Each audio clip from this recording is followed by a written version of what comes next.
बैठ जाओ।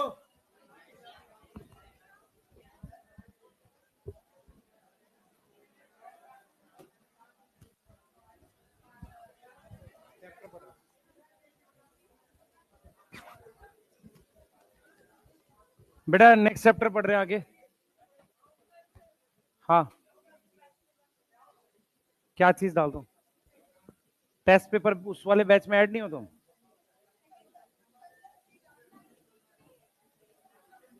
कहीं से भी ले ले, बहुत सारों पे डाल दिया है, सारे टेलीग्राम पे डाल दिया। बेटा टेस्ट पेपर बनाया किसी ने? Photosynthesis, photosynthesis. बैठो ओ भाई।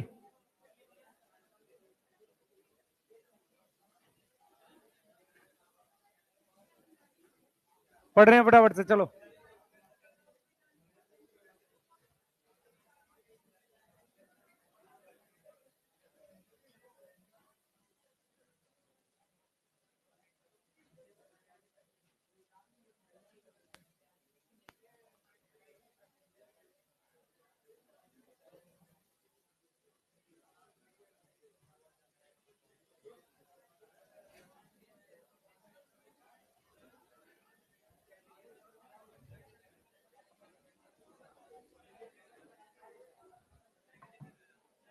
बैठ जाओ जल्दी।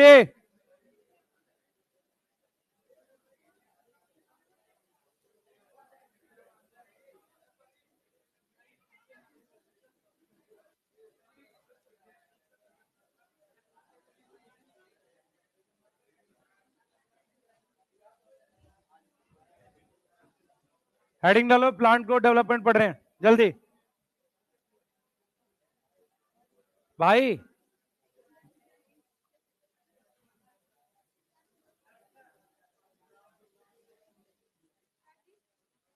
बस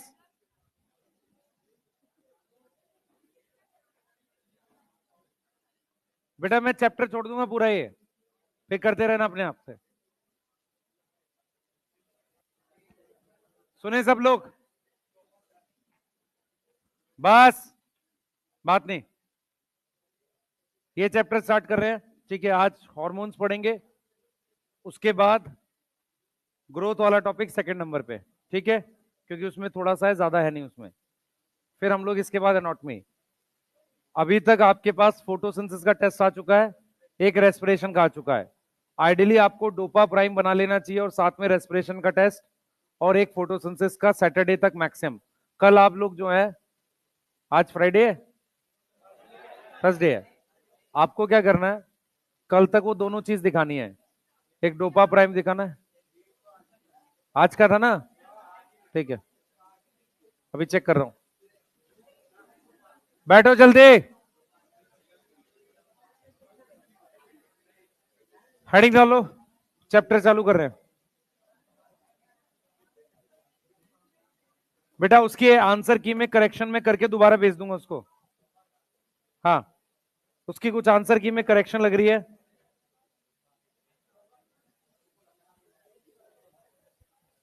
हेडिंग डालो, प्लांट ग्रोथ डेवलपमेंट पढ़ रहे हैं।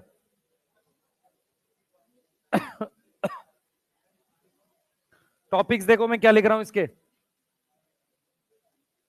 देखो बोर्ड पे ध्यान दो। टॉपिक्स इसमें एक ग्रोथ दे रखा है, उसके बाद अर्थमेटिक ग्रोथ वगैरह है, ये सारे टॉपिक हैं बेटा इसमें। ज्योमेट्रिक ग्रोथ,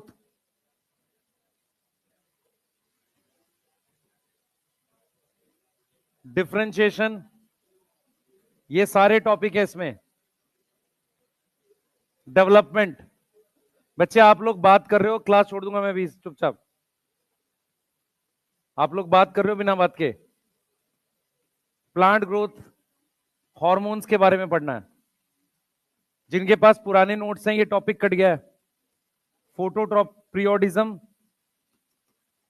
डॉर्मेंसी और वर्नलाइजेशन, ये बड़े टॉपिक होते थे, इनमें से क्वेश्चन आते थे काफी सारे, ये टॉपिक कट गए।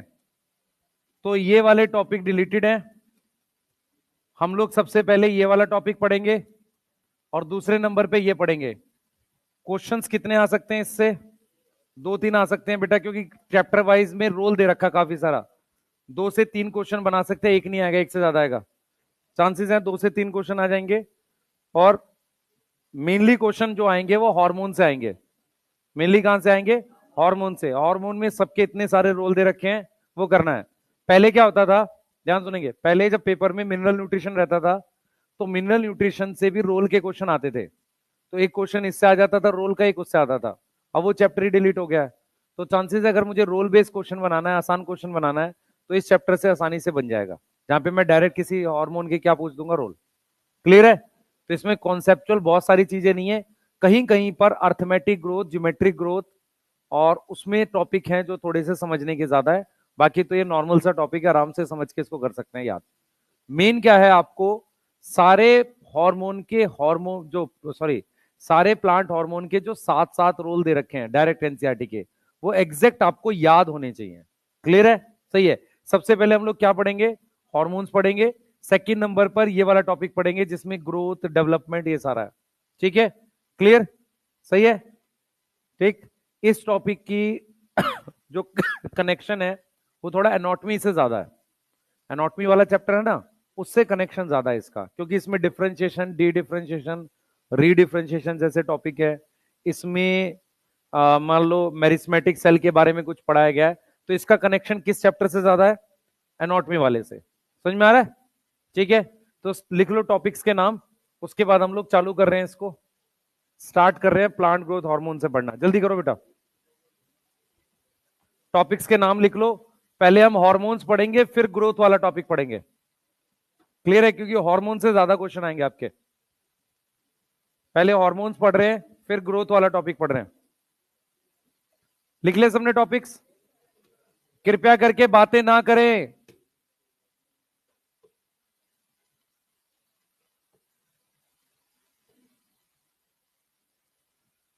नहीं तो मैं बोर्ड पे बुला लूंगा फिर पढ़ाने के लिए उसको। आ जाओ पढ़ा दो भाई, तुम ही पढ़ा लो, फिर दिक्कत फंस जाएगी, है ना?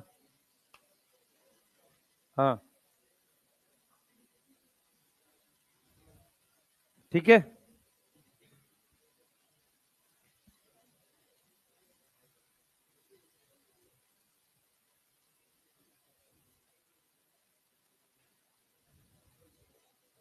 जल्दी करो बेटा,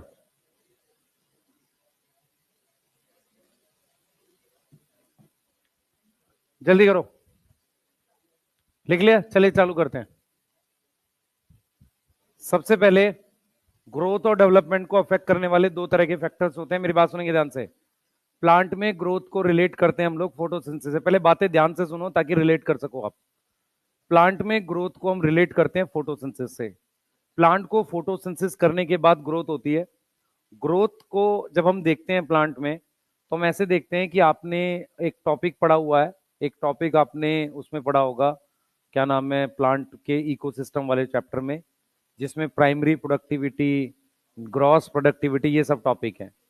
प्लांट की जब ग्रोथ होती है तो उसमें क्या होता है बेटा, उसकी नेट प्राइमरी प्रोडक्टिविटी ज्यादा होती है। नेट का मतलब होता है टोटल में से रेस्पिरेशन माइनस कर दोगे तो ग्रोथ वही होती है। मतलब फॉर एग्जांपल आप 100 रुपए कमाते हो, उसमें से 80 रुपए का खर्चा है, तो ग्रोथ 20 रुपए की होगी।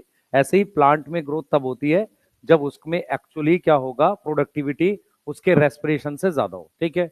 तो प्लांट में हम लोग जो टॉपिक पढ़ते हैं ये फैक्टर्स वाले, प्लांट ग्रोथ को अफेक्ट करने के लिए 2 तरह के फैक्टर्स होते हैं। एक वो फैक्टर होते हैं जो प्लांट पे डिपेंड नहीं करते, वो एक्सटर्नल फैक्टर कहलाते हैं। तो उनको हम नाम देते हैं एक्सट्रिंसिक, क्योंकि यहां से मैं हार्मोन वाले टॉपिक पे जोड़ूंगा। इनको हम नाम देते हैं एक्सट्रिंसिक फैक्टर। एक्सट्रिंसिक फैक्टर का एक और नाम है एक्सटर्नल फैक्टर। तो ये प्लांट पर डिपेंड नहीं करते, है ना? ये प्लांट पर डिपेंड नहीं करते। तो इसमें मेरे पास एग्जांपल में एक तो आ जाएगा टेम्परेचर। टेम्परेचर प्लांट के लिए क्या करता है बेटा? बेसिकली एंजाइम्स को हेल्प करता है। टेम्परेचर क्या करता है? एंजाइम को हेल्प करता है। दूसरा आपको पता है, पानी जो है, पानी मीडियम की तरह काम करता है एंजाइम के लिए। यस, पानी के बिना कोई भी केमिकल रिएक्शन नहीं हो सकता। तीसरा फैक्टर में हम लोग जो लिख सकते हैं, हम न्यूट्रिएंट्स लिख सकते हैं। क्या लिख सकते हैं? न्यूट्रिएंट्स लिख सकते हैं। उसके अलावा ऑक्सीजन भी एक फैक्टर है, क्योंकि ऑक्सीजन के बिना एनर्जी नहीं बनेगी, और बिना एनर्जी के आप ग्रोथ नहीं करा सकते। मैं रिपीट कर रहा हूं, किसी भी प्रोसेस को कराने के लिए एनर्जी चाहिए। तो एनर्जी के बिना हमारे पास ग्रोथ नहीं होगी। और ऑक्सीजन जाकर किससे रिलेट हो रही है? एनर्जी से। न्यूट्रिएंट्स का मतलब होता है माइक्रो न्यूट्रिएंट, माइक्रो का मतलब कम अमाउंट में, है ना, और मैक्रो न्यूट्रिएंट। किसी तरह का कोई माइक्रो न्यूट्रिएंट किसी को याद हो? आयरन, प्लांट में आयरन, कॉपर, ये सब माइक्रो न्यूट्रिएंट है, ठीक है। कार्बन, हाइड्रोजन, ऑक्सीजन, ये सब क्या है? मैक्रो न्यूट्रिएंट है। तो ये सारे किस में आ गए? Micro nutrient, macro nutrient. मैंने CO2 लिखा नहीं है क्योंकि CO2 मेनली क्या काम करता है बेटा? CO2 मेनली क्या काम करता है? एज अ न्यूट्रिएंट काम करता है प्लांट के लिए, ठीक है। मैंने पानी लिख दिया है, जबकि पानी फोटोसिंथेसिस में चाहिए, पर पानी एज अ फैक्टर कैसे काम करता है? क्योंकि पानी एज अ मीडियम काम करता है रिएक्शन के लिए। तो मैंने CO2 नहीं लिखा है, पानी लिख दिया यहाँ पे। टेम्परेचर, पानी, न्यूट्रिएंट, ऑक्सीजन, उसके अलावा ग्रेविटी वगैरह का भी इंपैक्ट होता है। ग्रेविटी हो गई, लाइट हो गया, ये सारे किस तरह के फैक्टर हो गए? एक्सट्रिंसिक। इनको क्या बोलते हैं? एक्सट्रिंसिक। उसके बाद मेरे पास होता है इंट्रिंसिक। इंट्रिंसिक फैक्टर जो होगा उसे इंटरनल फैक्टर कहते हैं। अब इंटरनल फैक्टर जो है ये दो टाइप के हैं बेटा, ये भी दो टाइप के हैं। अगर आप ध्यान से देखो, हमारे पास ये सेल है, सेल के अंदर ये न्यूक्लियस है, न्यूक्लियस में ये डीएनए है, और इस डीएनए पे जीन होती है। तो जो जीन होती है बेटा या डीएनए होता है, वो कंट्रोल कर सकता है ग्रोथ को, क्योंकि डीएनए ही तो बताएगा कितनी ग्रोथ करनी है। भाई डीएनए में ऑलरेडी सेव होता है ना कि नीम का पेड़ बनाना है, कि बरगद का पेड़ बनाना है, कि घास बनानी है। ये चीज समझ में आ रहा है? तो डीएनए, तो इसको हम नाम देते हैं इंट्रा सेलुलर। इंट्रा मतलब सेल के अंदर, क्या लिखते हैं इसको? Intra cellular. कौन सा फैक्टर? Intrinsic factor. कौन सा फैक्टर? Intrinsic factor. तो इंट्रा सेलुलर इंट्रिंसिक फैक्टर कौन है? जीन। अब जरा ये देखो, ये सेल्स हो गए, ये सेल्स हो गई, ये इसका न्यूक्लियस हो गया। अब कुछ केमिकल्स होते हैं जो सेल बनाकर बाहर फेंक देता है, और बाहर फेंकने के बाद वो सेल्स के बीच में काम करते हैं, वहां से डिफ्यूज करके कहीं और भी जा सकते हैं। इनको हम नाम देते हैं हॉर्मोन्स। ये जो हॉर्मोन्स होते हैं, जिन्हें प्लांट हॉर्मोन्स कहते हैं, ये एक तरीके से इंटरसेलुलर होते हैं, सेल्स के बीच में है ये। इंटरसेलुलर किस तरह का factor? Intrinsic factor. Intercellular intrinsic factor. क्या मेरी बात समझ में आ रही है? क्लियर है? तो आपके पास दो तरह के फैक्टर है, एक एक्सट्रिंसिक और एक इंट्रिंसिक। एक्सट्रिंसिक फैक्टर में ये आ गए, इंट्रिंसिक में दो आ गए, एक सेल के अंदर और एक सेल्स के बीच में। तो डायरेक्ट क्वेश्चन इस तरीके से आ सकता है, ध्यान सुनेंगे बेटा। डायरेक्ट क्वेश्चन आ सकता है कि plant hormones are A extrinsic factor, B intrinsic, C intercellular intrinsic. ये समझ में आ रहा है? इस तरह का क्वेश्चन आएगा। और डी हम लिख सकते हैं इंट्रासेलुलर इंट्रिंसिक। समझ में आ रहा है सबको? इसका कोई मुश्किल क्वेश्चन नहीं आएगा, यही आएगा बस। और दूसरा, वो प्लांट हार्मोन्स की जगह किसी हार्मोन का नाम भी लिख सकता है, हो सकता है वो ऑक्सिन, साइटोकाइनिन ऐसे नाम लिख दे। क्लियर? 10th क्लास में भी 5 ही हार्मोन थे, उसके नंबर नहीं बढ़े हैं। जैसे अगर आपने 10th क्लास में कभी लाइफ प्रोसेस पढ़ा था, तो वहां पर कुछ हार्मोन्स नहीं पढ़ाए गए थे जो क्लास 11th में पढ़ाए जाते हैं। पर प्लांट में 5 ही हार्मोन होते हैं, ऑक्सिन, साइटोकाइनिन, जिबरलिक एसिड, एथिलीन। समझ में आ रहा है? उनके नंबर नहीं बढ़े हैं क्लास 11th में आके, तो वही 5 पढ़ने हैं। वो कौन से फैक्टर होते हैं? Intercellular intrinsic factor. समझ में आ रहा है ये चीज? तो ये टॉपिक पढ़ाने का मेन पर्पस है कि टॉपिक को लाकर किससे जोड़ना? हार्मोन से जोड़ना। क्योंकि ये टॉपिक ऐसा है जो ग्रोथ को जाके हार्मोन से जोड़ता है। तो हम ग्रोथ पढ़ेंगे, उसको यहां तक लेके आएंगे जब ग्रोथ पढ़ेंगे, और इस वाले टॉपिक को हमने जाकर किससे जोड़ दिया? हार्मोन से। यहां तक समझ में आ रहा है? बोलो, क्लियर है? हम डायरेक्ट हार्मोन नहीं पढ़ रहे, हम उससे पहले ये देख रहे हैं हार्मोन कौन से फैक्टर्स हैं। कौन से फैक्टर्स हैं? Intercellular intrinsic factor. क्लियर है? ठीक है, पेज 174 पे ऊपर लिखा हुआ है, जिनके पास है एनसीईआरटी पुरानी वाली शायद, या नई वाली में है शायद, वो नई वाली में ही है शायद। ये नहीं है, पुरानी है? नहीं है? हाँ, 174 पे ऊपर की 3-4 लाइनों में लिखा हुआ है, नई वाली में। यस, ये कौन सा पेज नंबर है? 20?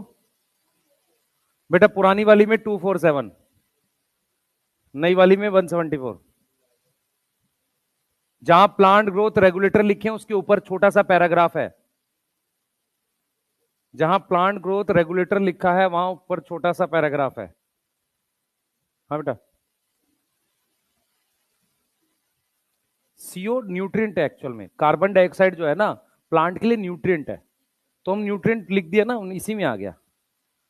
ठीक है, न्यूट्रिएंट में ही आ गया कार्बन डाइऑक्साइड। पानी भी न्यूट्रिएंट है, पानी में हाइड्रोजन ऑक्सीजन न्यूट्रिएंट है, पर पानी मीडियम भी है। रिएक्शन कराने के लिए एंजाइम चाहिए ना, एंजाइम पानी में काम करेंगे। मिला किसी को? मिल गया एनसीईआरटी में? वो पैराग्राफ रीड कर लो, उसका मतलब आपको समझ में आ जाएगा।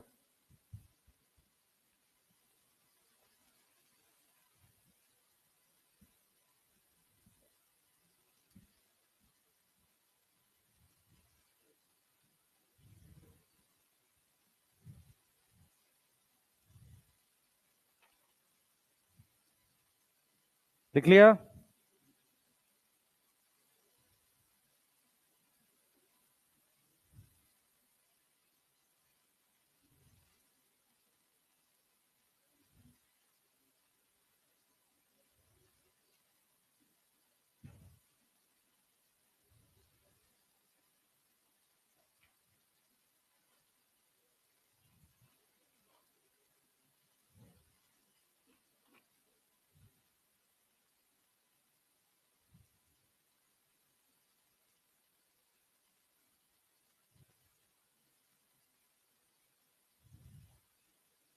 आज क्या डेट है? 21 है, ठीक है।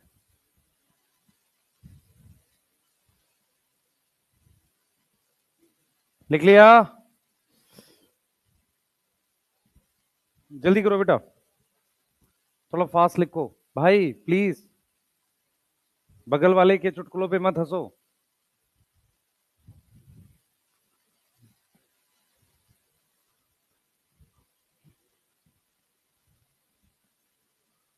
सीरियस होके पढ़ाई करो बस।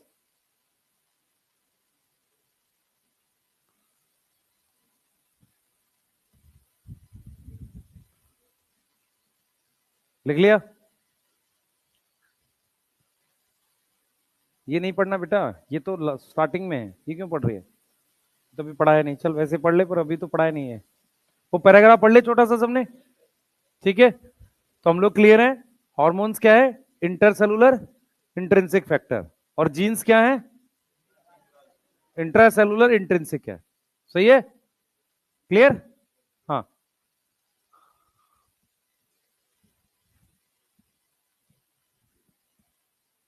चलिए आगे। चलिए अब हम बात करते हैं बेटा प्लांट ग्रोथ के फीचर्स की, मतलब प्लांट ग्रोथ हार्मोन्स के कुछ नाम और होते हैं। क्या बोलते हैं इनको? इनको बोलते हैं फाइटो हार्मोन। फाइटो शब्द का क्या मतलब होता है? प्लांट। यस। अगर मैं यहां फाइको लिख दूं तो क्या मतलब हो जाएगा? एल्गी। तो फाइटो हार्मोन बोल सकते हैं। इनका एक और नाम है, ये ग्रोथ रेगुलेट करते हैं, तो इनको कहेंगे प्लांट ग्रोथ रेगुलेटर्स। क्या बोलेंगे? Plant growth regulators. इनके और भी नाम है, अब ध्यान से सुनेंगे। प्लांट ग्रोथ हार्मोन्स के कुछ फीचर है। पहला, they are simple molecule. Simple molecule का क्या मतलब है? इनका सिंपल स्ट्रक्चर होता है। इनका कैसा स्ट्रक्चर होता है? सिंपल स्ट्रक्चर होता है। बोर्ड पे फोकस रखो बेटा। दूसरा, सिंपल स्ट्रक्चर होने के बाद ऐसा नहीं है कि सारे सबका स्ट्रक्चर बहुत मैच करता है। अगर आपस में बहुत ज्यादा मैच नहीं करता है तो एनसीईआरटी लिखती है डाइवर्स। डाइवर्स केमिकल नेचर है। कैसा है? डाइवर्स केमिकल नेचर है। दूसरा, मैं इनको लिख सकता हूं स्मॉल साइज। स्मॉल साइज का मतलब इनका बहुत ज्यादा मॉलिक्यूलर वेट नहीं होता। बहुत ज्यादा मॉलिक्यूलर वेट नहीं होता। यदि किसी चीज का मॉलिक्यूलर वेट ज्यादा नहीं है तो वो आसानी से प्लांट में एक टिश्यू से दूसरे टिश्यू में डिफ्यूज कर सकती है। मेरी बात समझ में आ रही है कि नहीं? अगर उसका साइज छोटा है तो उसका डिफ्यूज करना पॉसिबल है। तो ये क्या कर सकते हैं? Can diffuse. Can diffuse from, from कहां से कहां? फ्रॉम साइट ऑफ सिंथेसिस, जहां बनेगा वहां से, to site of action. Yes और नो? कहां पर बना, कहीं पर काम किया। इसकी इसी प्रॉपर्टी की वजह से हम एग्रीकल्चर में हार्मोन बाहर से दे पाते हैं।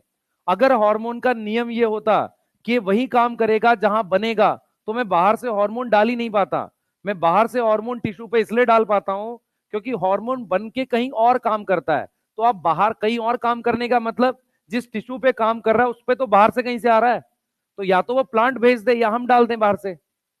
समझ आया किसी को मैं क्या बोल रहा हूं? ये बोलो। जैसे क्या है, बहुत सारे हॉर्मोन्स हम लोग यूज करते हैं एग्रीकल्चर में, हम कहां से डालते हैं उसको? बाहर से प्लांट पे डालते हैं। मेनली क्या हम ये मानते हैं कि वो रूट के थ्रू एब्जॉर्ब होकर अंदर चला जाएगा।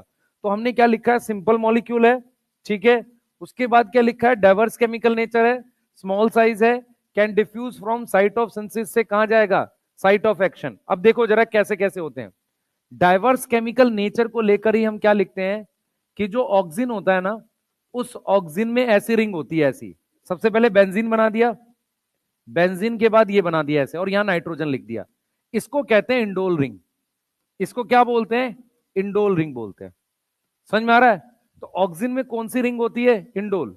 क्लियर है? अब मेरी बात सुनो ध्यान से। ऑक्सीजन का नाम है इंडोल एसिटिक एसिड।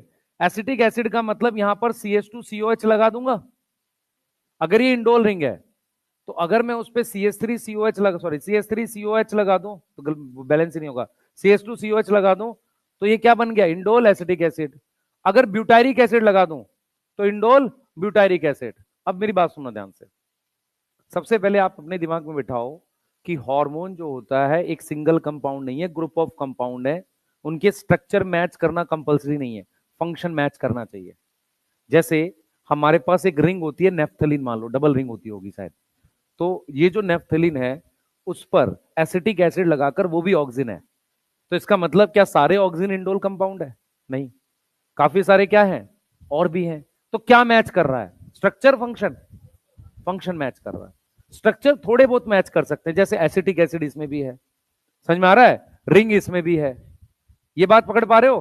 क्लियर है? तो हमारे पास डाइवर्स केमिकल नेचर का मतलब इंडोल रिंग प्रेजेंट होती है, इंडोल कंपाउंड है। फिर हमारे पास आ जाता है जिबरलिक एसिड। जिबरलिक एसिड जो होता है बेटा, वो एक तरह का टारपीन डेरिवेटिव होता है। टारपीन मान लो 10 कार्बन होती है, तो जिबरलिक एसिड क्या होता है? जीए जो होता है बेटा, वो 2 टारपीन होता है, उसको हम कहते हैं डाई टारपीनॉइड। ये समझ में आ रहा है? क्लियर? तो हम ये कह रहे हैं, मान लो टारपीन 10 कार्बन है, तो डाई टारपीन कितना हो जाएगा? 20। तो जिबरलिन में 20 कार्बन होती है लगभग।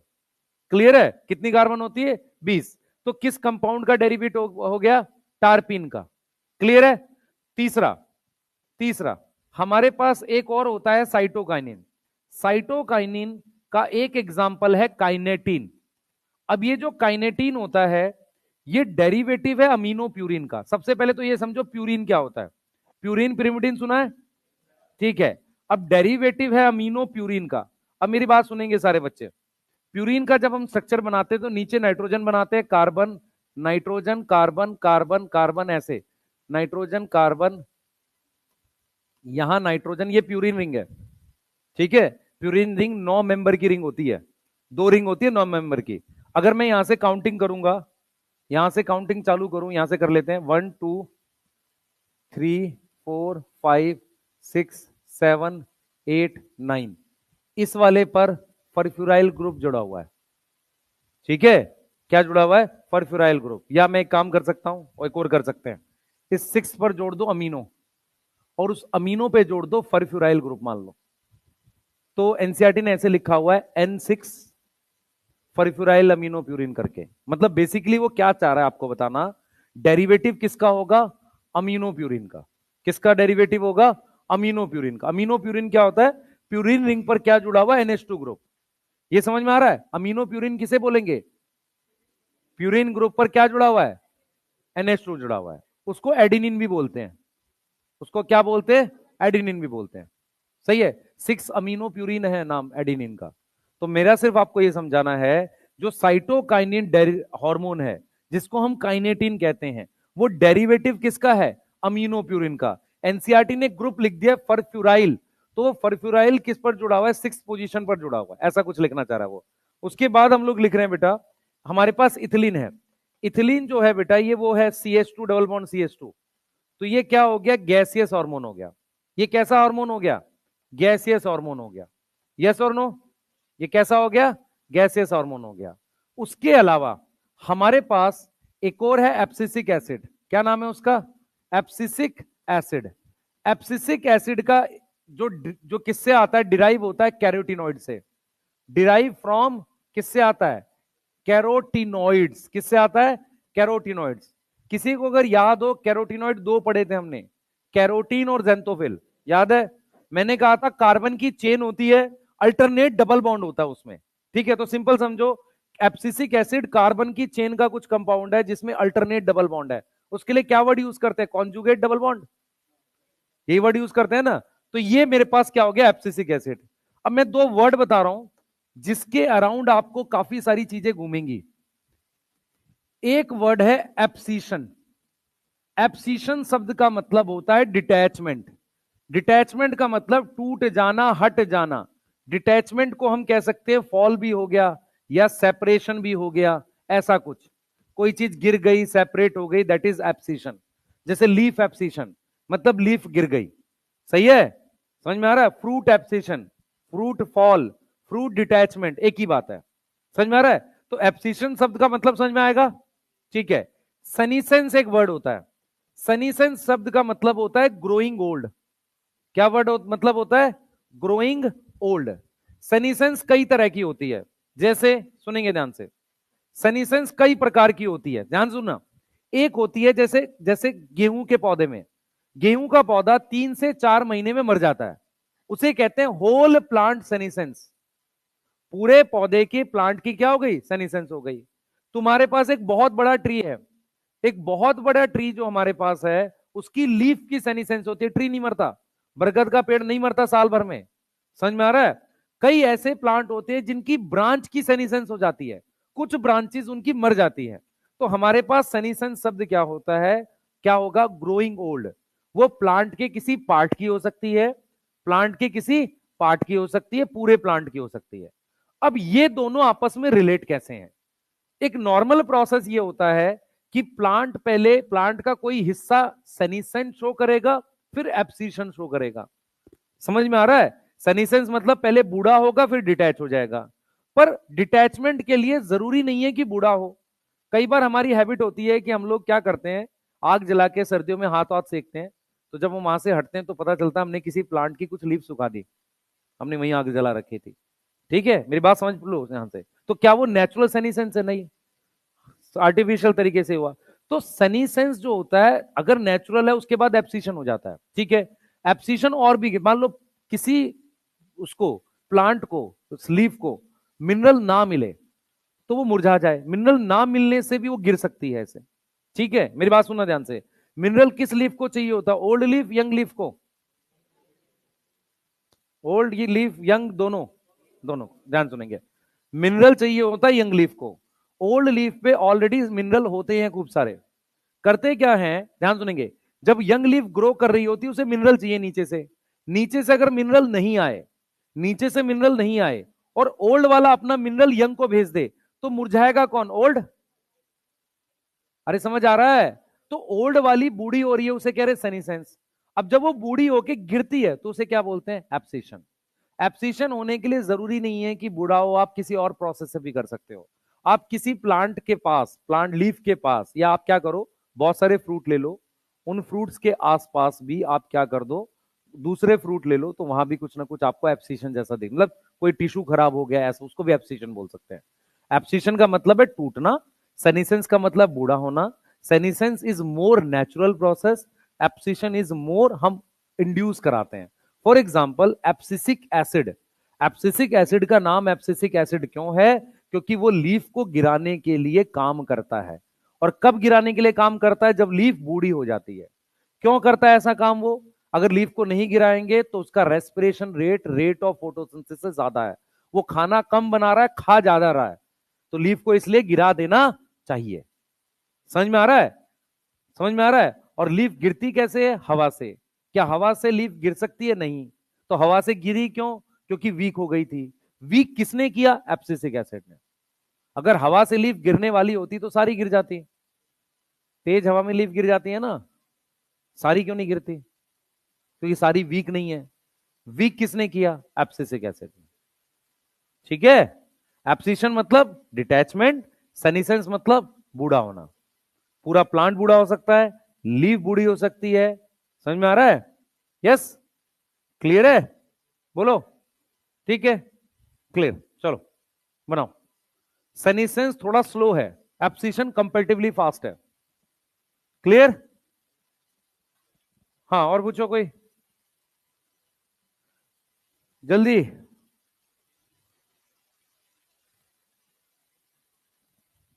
कोई कुछ पूछना चाह रहा है? जल्दी लिख लो बेटा।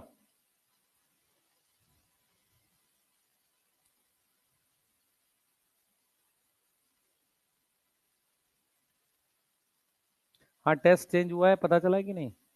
8 को हो गया वापसी शायद। 1 तारीख को था ना, उसको 8 को करा दिया वापसी। टेस्ट देना है, सुनो मेरी बात। थैंक यू क्या है? नंबर चेक करूंगा मैं। ऐसा शीट लेके आएंगे यहाँ पे चेक करने के लिए टेस्ट के बाद। सुनो ध्यान से सब लोग, 8 तारीख को शायद मैंने बात की है उसके लिए। तो अगर 8 को होगा तो वो शायद 10 से नहीं, 10 से 1 होगा आपका 8 वाला। ठीक है, क्योंकि 2 से 5 कोई टेस्ट था या कुछ था यहाँ पे पहले से, इस वजह से शिफ्ट किया होगा उन्होंने। तो आपका वो वापसी 8 को कराने के लिए बात कर ली है। आप 8 को ही दो। ठीक है, उसके लिए एक चीज और भी है। एमडी सर आएंगे थर्सडे, फ्राइडे, सैटरडे, और शायद संडे को भी पढ़ाएंगे। ये वाला नहीं, आज तो थर्सडे है ही। ठीक है, और वो एनिमल किंगडम पढ़ाना है ना उनको। हाँ ठीक।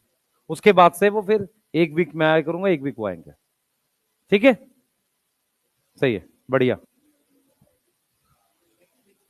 हाँ, नेक्स्ट वीक से आएंगे। एक्चुअल में क्या था, या तो वो आते मंडे ट्यूसडे वेडनेसडे, फिर मैं जाता, फिर दोबारा आता। इससे अच्छा तो मैं ही रुक रहा हूँ ना। वो जाए, वो आएंगे वेडनेसडे, थर्सडे, फ्राइडे। नहीं नहीं, क्या है, थर्सडे, फ्राइडे, सैटरडे। ठीक है। हाँ, सर्वे सर 2 तारीख से। मंडे है ना 2 को? 2 को ही मंडे है ना? तुम लोग ये कैलेंडर वगैरह देखते नहीं हो ना, क्योंकि तुम्हें फर्क ही नहीं पड़ रहा दिनों का। हाँ, कैलेंडर तो उसको देखना चाहिए जैसे हम जैसे लोग इतने दिन में ये कराना है। तुम्हें तो फर्क ही नहीं पड़ता कैलेंडर का। हाँ हाँ, नहीं दिन काट रहे हो बेटा तुम, कैलेंडर थोड़ी देखोगे, है ना? है। हाँ, बस ये देखा करो। लिख लिया भाई? वीटी सर तो अभी कहाँ हुआ सिलेबस?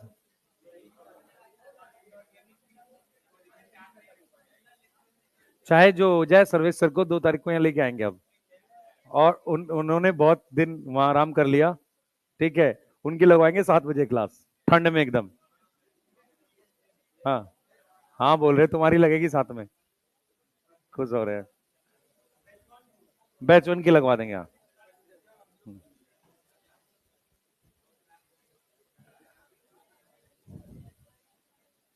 चलो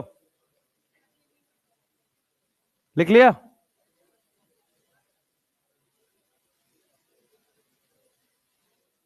भाई क्वेश्चंस बनाते रहो, बाद में समय नहीं मिलेगा, टेस्ट वेस्ट देता रहा करो। बाद में तुम किसी गलतफहमी में बैठे हो कि कुछ बदलेगा। जल्दी लिखो। जिन्होंने लिख लिया एनसीईआरटी पढ़ो। बगल में बात कर रहे हैं, लिखते ही बात करते हैं। हाँ है, जीए लिखा हुआ है, जिबरलिक एसिड भाई तुझे। ये जीए है भाई, जीए।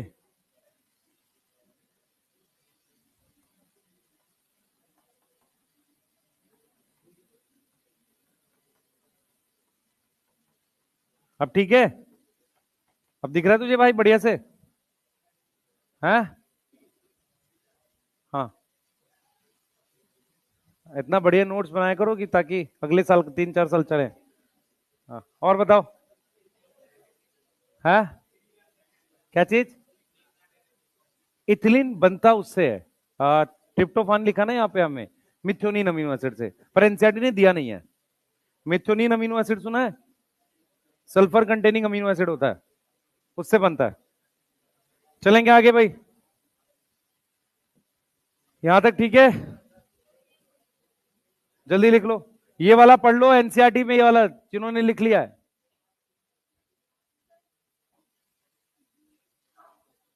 एक ही बात है बेटा, वो जीए का मतलब जिबरलिक एसिड, उसकी डिस्कवरी में पढ़ेंगे 1 2 3 जो है। अभी जीए लिख ले बस, ठीक है। टारपिन कहीं और लिखा हुआ है एनसीईआरटी में? कहां लिखा है? टारपिन बायोमोलिक्यूल में टेबल में लिखा हुआ है सेकेंडरी मेटाबोलाइट्स में। आ जाओ भाई इधर देखो, कृपया करके बोर्ड पे ध्यान रखें, जो पीछे बच्चे अपना है ना चिल्ड्रन पार्क बना रखा पीछे, बात कर रहे आराम से मस्ती में, पढ़ लो यार, है ना। तुमने तय कर लिया बिल्कुल कि नहीं करेंगे अब? अभी समय है भाई, कुछ नहीं बदला।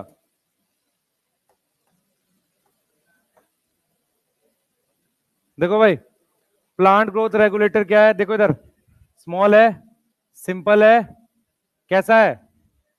डाइवर्स केमिकल कंपोजिशन, ये समझ में आ रहा है? ठीक है। They could be indole compound, ठीक है। एडिनिन डेरिवेटिव, देखो क्या लिखा हुआ, अमीनोप्यूरिन है, उस पर कौन सा ग्रुप जोड़ा हुआ है? फरफ्यूराइल। कैरोटिनॉइड का डेरिवेटिव कौन है? Abscisic acid. टारपीन से बन रहा है जिबरलिक एसिड। इथिलीन गैसियस हार्मोन है, ठीक है। इनके और नाम क्या है? Phyto hormone, plant hormone, plant growth substance, ठीक है। आगे आओ, हमारे पास टाइप ऑफ पीजीआर पढ़ रहे हैं, सुन ले ध्यान से बेटा आप लोग। हमारे पास क्या होता है बेटा, ध्यान से सुनेंगे।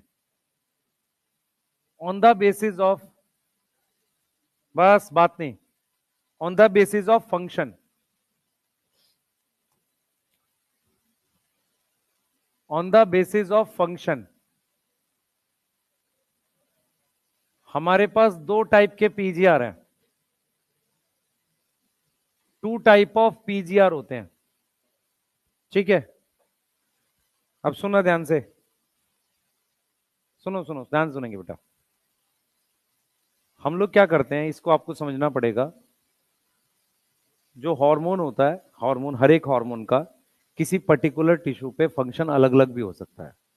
सेम हार्मोन, ध्यान से इधर देखो, बात नहीं करो।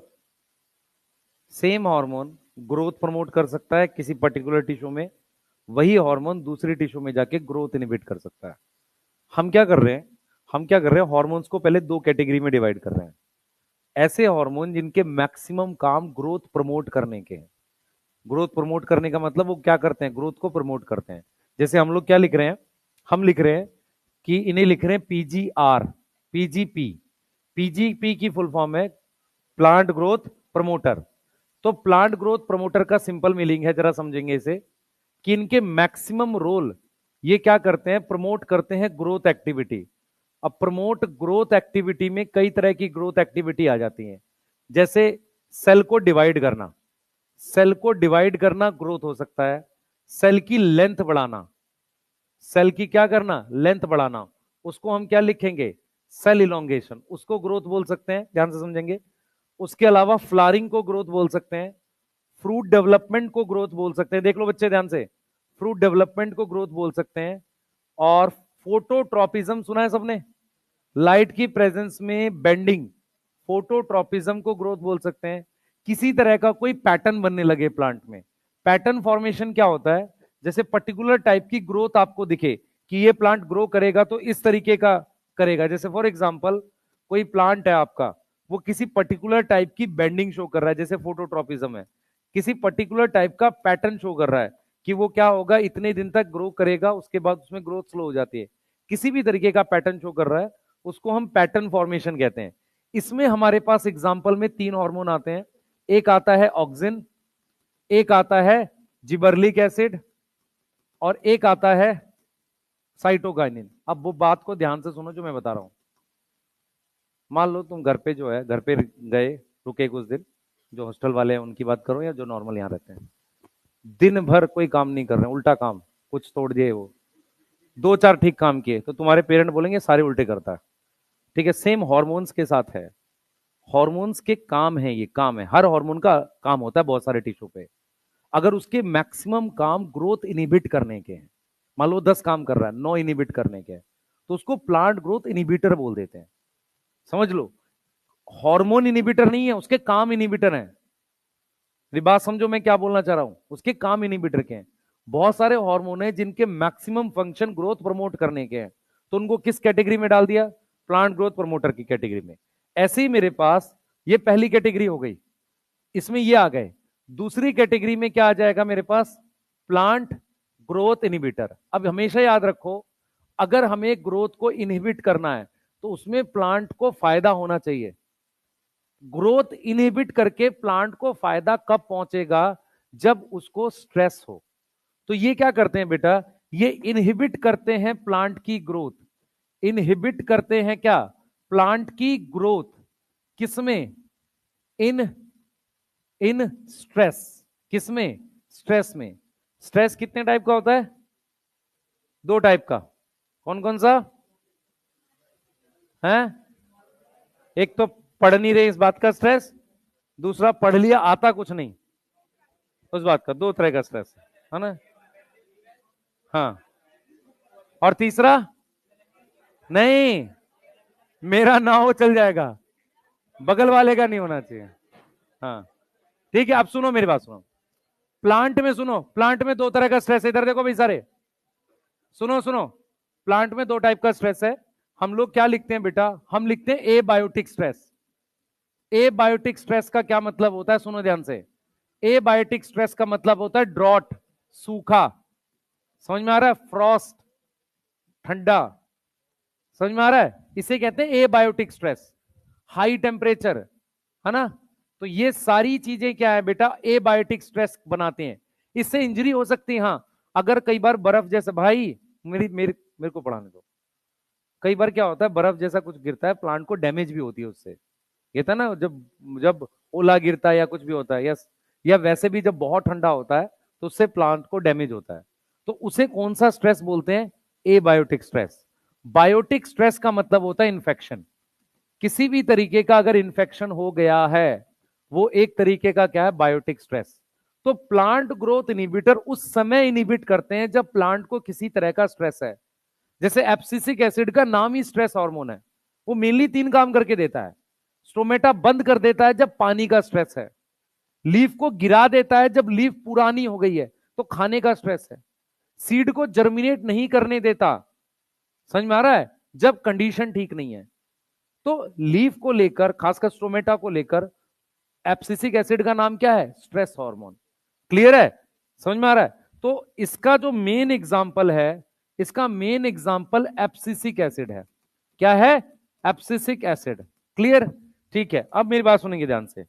जो इथिलीन है, इथिलीन जो है वो बोथ पीजीपी भी है एंड पीजीआई भी है। मतलब उसके कुछ फंक्शन प्रमोटर के हैं, कुछ फंक्शन इनिबिटर के हैं, बट मोर फंक्शन इनिबिटर के हैं। ज्यादा फंक्शन किसके हैं? इनहिबिटर के हैं। मोर फंक्शन किसके? इनहिबिटर के। क्लियर है? ठीक है, अब मैं आपको थोड़ा सा चीजें बताता हूं। ये चैप्टर के रोल आपको तभी याद होंगे जब मैं उन रोल को किसी लॉजिक के साथ एक्सप्लेन करूंगा, नहीं तो रटने बैठोगे तो आपको याद नहीं होंगे। क्लियर है? तो ज्यादा इंपॉर्टेंट चीजें क्या है? रोल। ये सिंपल सी बातें हैं कि प्रमोट कर रहा है कि इनहिबिट कर रहा है। इनहिबिट करने से प्लांट को नुकसान नहीं हो रहा है, क्योंकि वो किससे बचा रहा है? उसको स्ट्रेस से बचा रहा है। स्ट्रेस दो तरह का है, एबायोटिक, बायोटिक। ये चीज वहां भी लिखी है तुम्हारे पास बायोटेक में। बायोटेक में याद करो, जहां पर उसने एप्लीकेशन वाला चैप्टर लिखा है ना, वहां पर दूसरे पेज पे ये टॉपिक है कि स्ट्रेस टॉलरेंट प्लांट बना रहे हैं कुछ। याद करो, ऐसा कुछ दे रखा, वो 4-5 पॉइंट लिखे हुए उसने, वहां भी लिखा हुआ है उसने। ठीक है, तो ये ज्यादा कैसा है? नहीं बेटा, लिख लो। हम लोग स्टार्ट करेंगे ऑक्सीजन से, जल्दी ऑक्सीजन से चालू करेंगे बेटा, जल्दी करो। हम्म। पीजी, आर का मतलब है रेगुलेटर। यहां आर का क्या मतलब बेटा? पीजीआर का क्या मतलब है? Plant growth regulator. रेगुलेटर शब्द दो चीजों में टूट जाएगा, किसमें किसमें? इनिबिटर और प्रमोटर में, ध्यान रखना। क्लियर है?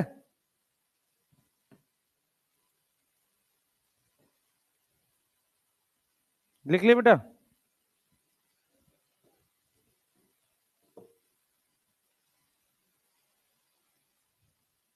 लिख लिया? शाबाश। कितनी जल्दी कैसे लिख लिया तुमने?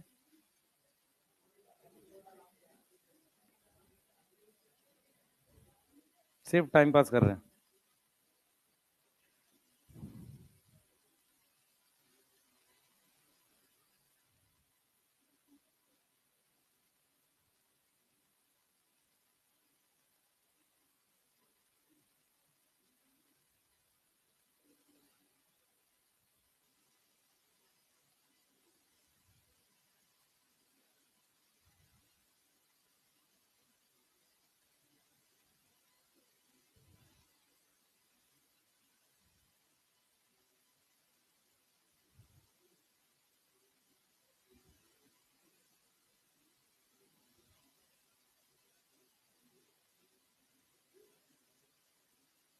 लिख लिया बेटा?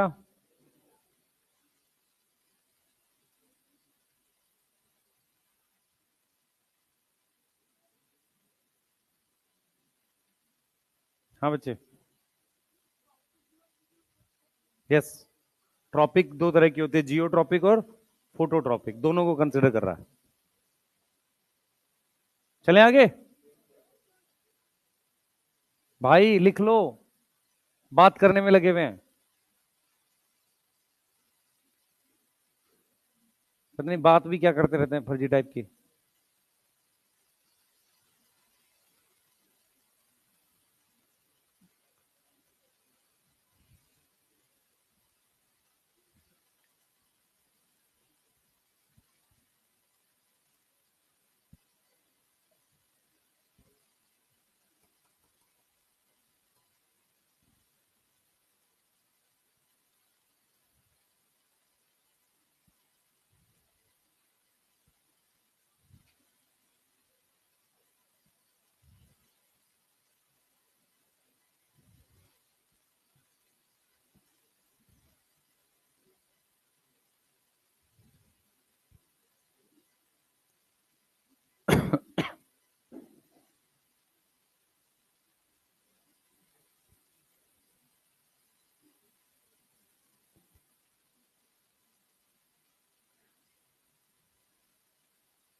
Tropic growth, tropic, phototropic, geotropic, वही ट्रॉपिक है। चलो भाई नेक्स्ट करते हैं। चलो एनसीईआरटी पढ़ लो, ये पढ़ना है आपने, है ना? ये पढ़ लो, जल्दी करो बेटा, थोड़ा फास्ट लिखा करो, जल्दी लिखा करो, है ना?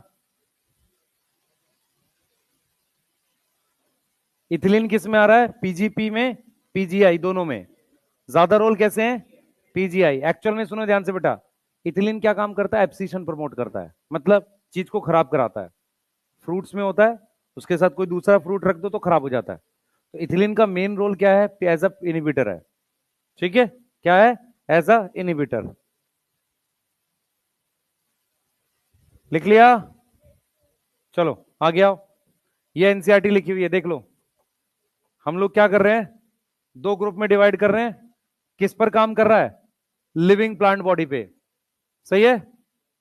तो जो सेल का एनलार्जमेंट कर रहा है, tropic growth, pattern formation, flowering, fruiting, seed formation, उन्हें प्रमोटर्स कह रहे हैं। सही है?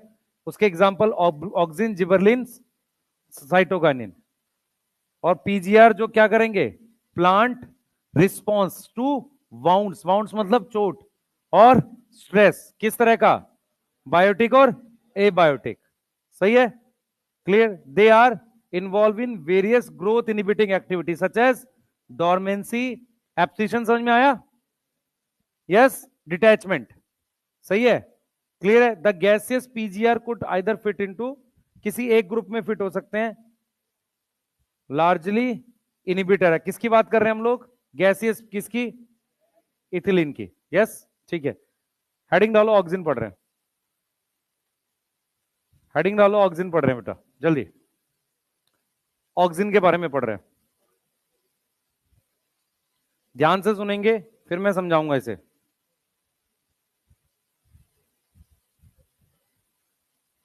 सबसे पहले हम ऑक्सीजन के डिस्कवरी की बात करेंगे। 2 मिनट समझो, फिर इसको लिखेंगे।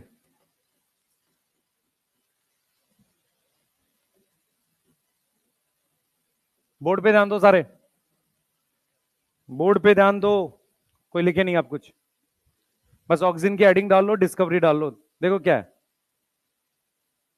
देखो टोटल तुम्हारे सिलेबस में 5 हार्मोन है, ठीक है। इधर देखो सारे भाई, नहीं मानेगा इधर, बस इधर सुनो ध्यान से।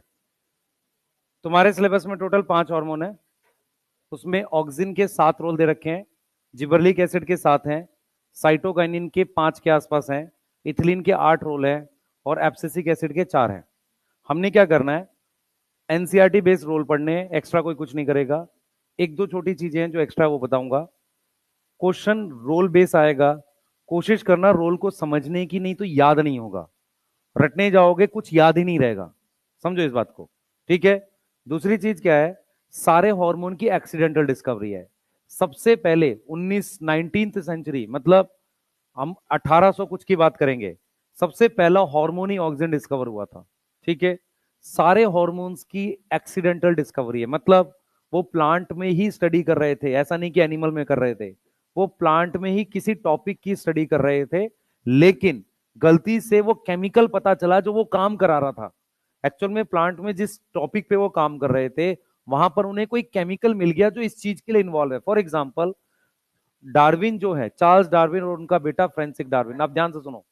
डार्विन ने अपनी वॉयज, जर्नी, जर्नी मतलब यात्रा, 1838-34 के आसपास करी है, ठीक है। इंग्लैंड की में से बिलोंग करते थे, तो इसका मतलब ब्रिटिश साइंटिस्ट है। उसके बाद उन्होंने बुक लिखी 1859।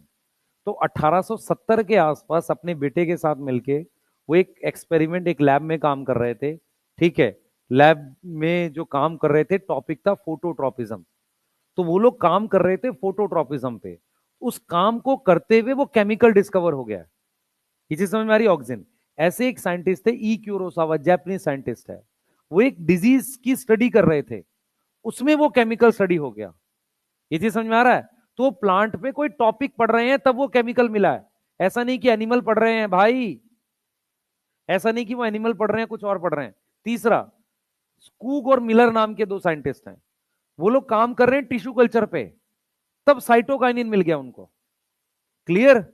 इथिलीन कैसे मिला बेटा, इथिलीन कैसे मिला, जर्मनी में लैंप वगैरह जो स्ट्रीट लाइट करते हैं, जैसे इंडिया में करते हैं स्ट्रीट लाइटिंग, तो वहां पर क्या करते थे, केरोसिन लैंप यूज करते थे बहुत पहले, ठीक है। केरोसिन लैंप से जब लाइटनिंग करते थे तो वहां से एक गैस निकल के आसपास के जो ट्री की जो लीफ होती है ना, कई बार लैंप के पास आ जाती थी, तो उसकी लीफ को मुरझा दिया करते थे। तो बाद में पता चला कि वो गैस क्या है, इथिलीन। बाद में क्यों पता चला, पहले हम ऑक्सीजन मान रहे थे, बाद में पता चला वो गैस क्या है, इथिलीन। ऐसे ही हमारे पास जिन प्लांट्स में ग्रोथ इनहिबिट होती थी, तो साइंटिस्ट लोगों ने वो केमिकल निकालने की कोशिश करी, कोई ऐसा केमिकल है वो ज्यादा बन रहा है, तो उन्होंने अलग अलग नाम दे दिए, डॉर्मिन, इनहिबिटर बी, एब्सिशन 2। बाद में पता चला ये एब्सिसिक एसिड है। इसका मतलब ये हुआ कि सभी साइंटिस्ट किसी टॉपिक की स्टडी कर रहे थे, बाय मिस्टेक वो केमिकल डिस्कवर, बाय मिस्टेक मतलब कोई केमिकल मिल गया उनको, फिर उन्होंने उसको देखा कि यार ये और क्या काम करता है प्लांट में। ऐसे ही ऑक्सीजन की डिस्कवरी करी है चार्ल्स डार्विन और फ्रांसिस डार्विन। वो लोग पढ़ रहे थे फोटोट्रॉपिज्म। क्या पढ़ रहे थे? फोटोट्रॉपिज्म। उन्होंने एक प्लांट लिया, मोनोकोट प्लांट लिया। मोनोकोट प्लांट में अगर हमारे पास टिप है, मेरी बात समझो ध्यान से, अगर मेरे पास प्लांट की टिप है ये, और उस टिप पे लीफ जैसा स्ट्रक्चर है, उसे कोलियोप्टाइल कहते हैं। ये सिर्फ ग्रासेस में होता है, मोनोकोट में होता है। मोनोकोट में क्या होता है, जो स्टेम की टिप होती है वो खाली नहीं होती, उसके ऊपर एक कवर जैसा स्ट्रक्चर बनता है, उसको हम क्या बोलते हैं, कोलियोप्टाइल। क्या बोलते हैं? कोलियोप्टाइल। तो उन्होंने क्या एक्सपेरिमेंट किया डार्विन ने, सुनना ध्यान से। उन्होंने कहा कि अगर मैं कैनरी ग्रास का कोलियोप्टाइल लेता हूं, ये किसका है, कैनरी ग्रास का नाम क्या है, कैनरी ग्रास, उसका ये क्या है बेटा, कोलियोप्टाइल। ये क्या है, कोलियोप्टाइल। तो उन्होंने उस कोलियोप्टाइल पर जब लाइट इधर से डाली, एनसीईआरटी एक वर्ड यूज कर रही है, यूनिलेटरल। अगर लाइट को एक साइड से डालते हैं उसे कहते हैं यूनिलेटरल इल्यूमिनेशन, मतलब लाइट। लाइट डालने से क्या हो गई? बेंडिंग हो गई। क्या हो गई? क्या हो गई? बेंडिंग हो गई। मेरी बात समझ में आ रही है? अब यहां पर हमने टिप काट दी है, टिप कट कर दी है, ठीक है, और उसे हम कहते हैं डीकैपिटेशन। टिप काटने को क्या बोलते हैं? डीकैपिटेशन बोलते हैं। तो जब उन्होंने टिप काट दी और लाइट भी दी, लाइट दी टिप काटने के बाद, तो वहां पर कोई बेंडिंग नहीं हुई। वहां पर क्या हुई? कोई बेंडिंग नहीं हुई। इससे यह तो समझ में आ रहा है कि कोई ऐसा कंपाउंड है जो टिप में बनता है और वो क्या कराता है? बेंडिंग कराता है, क्योंकि टिप काटने के बाद क्या नहीं हुई है? बेंडिंग नहीं हुई है। तीसरी चीज हम ये देख पा रहे हैं, बेटा ध्यान सुनेंगे, तीसरी चीज हम ये देख पा रहे हैं कि मैंने ये टिप ली है, ठीक है, ये टिप ली है, इस टिप में मैंने कवर किया है इसको, इसको मैंने क्या किया है? इस तरीके से कवर किया है। मैंने एक तो यहां कवर किया और एक यहां कवर किया, ठीक है, मेरी बात सुना, मैंने यहां कवर किया। होता यह है, ध्यान सुनेंगे, होता यह है कि ये जो जगह है यहां एक्चुअल में बेंडिंग होती है। अब जब मैंने टिप कवर कर दिया और लाइट दी है, यहां पर लाइट दी है, तो मुझे यहां पर कोई बेंडिंग नहीं दिखी, ठीक है। अब मैंने क्या किया? यहां से लाइट दी, देखो ध्यान से, टिप कवर नहीं किया, थोड़ा नीचे कवर किया है, तो यहां पर बेंडिंग हुई है। लेकिन अगर आप ध्यान से देखोगे, बेंडिंग टिप की नहीं होती, टिप से हल्का सा नीचे होती है। टिप से हल्का सा क्या होती है? नीचे की तरफ होती है। मतलब क्या हुआ? बेंडिंग इस पॉइंट से होती है। मैं ये कह रहा हूं बेटा, मैं आपको ये समझा रहा हूं कि मान लो मेरे पास ये टिप है, तो बेंडिंग, टिप का मतलब लास्ट हिस्सा, बेंडिंग यहां से होती है, केमिकल यहां बनता है यहां पर, क्योंकि लाइट यहां पड़ रही है। मैंने क्या किया? एक बार इसको कवर किया और एक बार इसको कवर किया। जब मैंने इसको कवर किया तो बेंडिंग नहीं हुई, जबकि बेंडिंग होती यहां से है। तो इसका सीधा सीधा मतलब क्या निकलेगा? इसका सीधा सीधा मतलब निकलेगा कि जो टिप है, एनसीईआरटी लिखती भी है, टिप कोई केमिकल बनाती है जो नीचे ट्रांसमिट होता है। एनसीईआरटी लिखती है ट्रांसमिटेबल कंपाउंड या डिफ्यूजिबल कंपाउंड। क्लियर? इसका मतलब यह हुआ कि टिप कोई केमिकल बनाती है, तो यहां वो केमिकल नहीं बन पाया, यहां केमिकल बन के कहां चला गया? नीचे मूव कर गया। ये बात समझ पा रहे हो? ये बात समझ, ये वाला एक्सपेरिमेंट समझ में आया? ये वाला पार्ट, भाई यहां टिप कवर कर दी, यहां किसको कवर किया? नीचे वाला हिस्सा यहां पे, तो यहां पर क्या हो गई? बेंडिंग हो गई। यहां पर कोई बेंडिंग नहीं हुई। तो चार्ल्स डार्विन और फ्रांसिस डार्विन काम किस पे कर रहे थे? वो लोग काम कर रहे थे किस टॉपिक पे? Charles Darwin and Francis Darwin किस पे काम कर रहे थे? Working on phototropism. किस पे काम कर रहे थे? Working on phototropism. अब जब वो फोटोट्रॉपिज्म पे कर रहे थे, किस प्लांट में? कैनरी ग्रास में। किस में कर रहे थे? कैनरी ग्रास पे। जब वो कैनरी ग्रास पर फोटोट्रॉपिज्म पे कर रहे थे काम, और कैनरी ग्रास की क्या था वो? कोलियोप्टाइल। ये बात समझ में आ रही है? बोलो। ठीक है, तो उन्होंने क्या देखा? उन्होंने देखा कि व्हेन यूनिलेटरल, यूनि समझ में आता है? एक साइड से, यूनिलेटरल इल्यूमिनेशन, किसकी इल्यूमिनेशन करी है? Illumination of light. उससे क्या हो रही है बेटा? उससे बेंडिंग हो रही है, ठीक है। दूसरा, क्या मूव कर रहा है? सम ट्रांसमिटेबल कंपाउंड। ट्रांसमिटेबल मतलब जो ऑक्सीजन है वो टिप से बन के जा रहा है। कंपाउंड कहां मूव कर रहा है? मूव फ्रॉम टिप,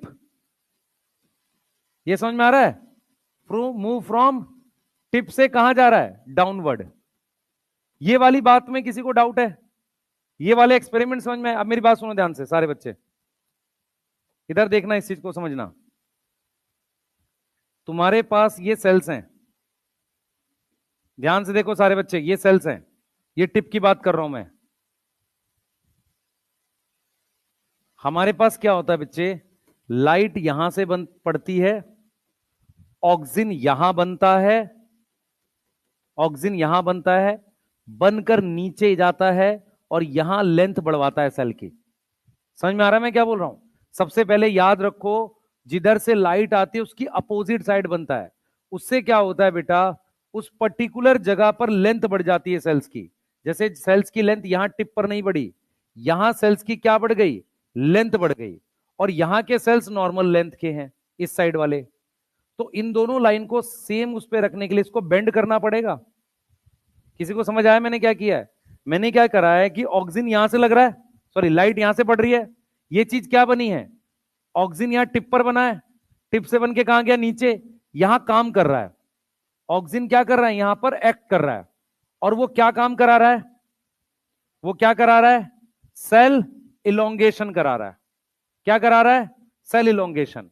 अब सेल इलोंगेशन कराने के बाद, सुने ध्यान से बेटा, सेल इलोंगेशन करा दिया उसने, तो इनको साथ रखने के लिए इन दोनों लाइनों को, इसको बेंड करना पड़ेगा इस वाली को। क्लियर है? तो अगर मैं आपको अपनी बात समझा पाऊं, मैं इसीलिए ये वाला एक्सपेरिमेंट आपको समझना पड़ेगा। हमारे पास इधर से लाइट पड़ेगी, तो ऑक्सीजन जो है बनेगा इस साइड में यहां पर, और यहां से बनकर नीचे जाकर यहां काम करेगा। तो अगर मैं इसको कवर कर लूं तो ऑक्सीजन नहीं बनेगा, लेकिन मैं कवर यहां से कर लूं तो लाइट पड़ने पे ऑक्सीजन बनेगा ना। भले ही एरिया कवर है, काम यहां हो रहा है, क्या लाइट की तरफ हो रहा है, नहीं, अपोजिट साइड पे। और काम क्या हो रहा है, सेल की लेंथ बढ़ रही है, सेल की क्या बढ़ रही है, लेंथ बढ़ रही है। इसीलिए जब प्लांट की टिप ग्रो करती है, हल्की सी मुड़ी भी दिखती है आपको, समझ आ रहा है? दोनों साइड से बराबर ग्रोथ नहीं होती, एक साइड ज्यादा इलोंगेशन होती है। क्लियर है? नोट करिए, चलिए।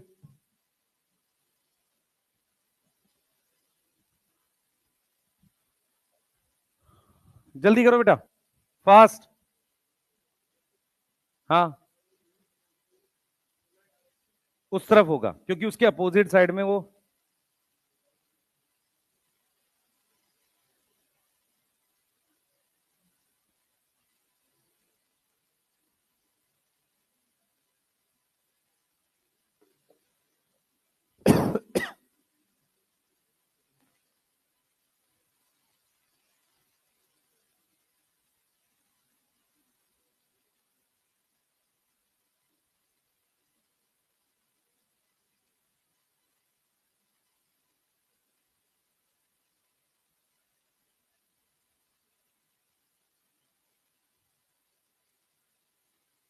लिख लिया?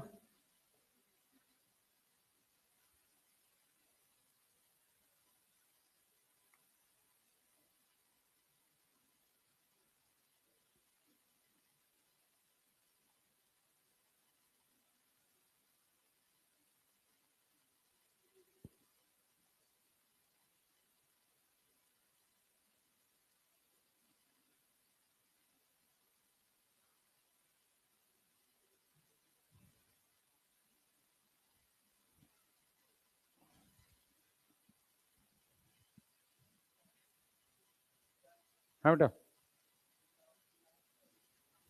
नहीं, बिना लाइट के ऑक्सीजन बनेगा नहीं, जब तक बनेगा नहीं तो काम कैसे करेगा।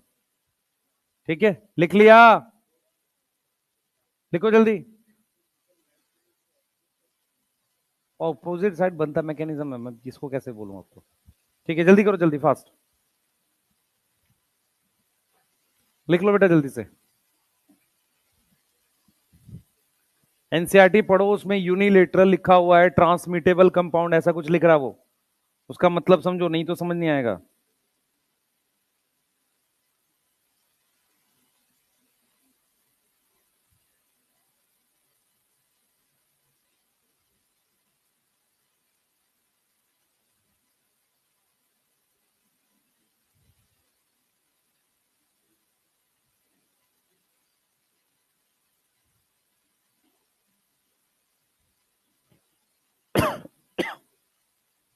जल्दी करो बेटा।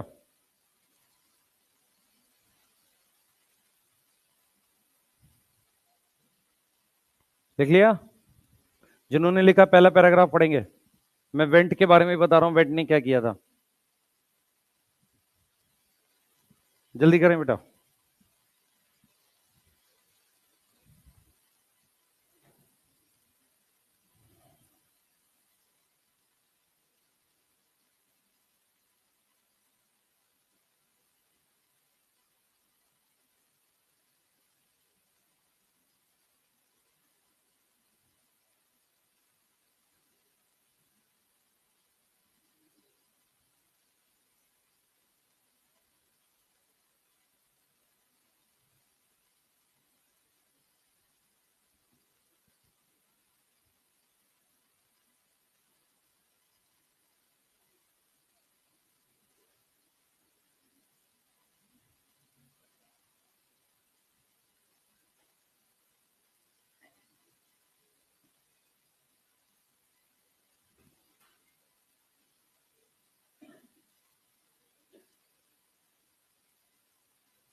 बेटा ये वाला लास्ट डायग्राम रफ सा बना लो, बहुत अच्छा बनाने की जरूरत नहीं है। कौन है भाई? है भाग गए? हाँ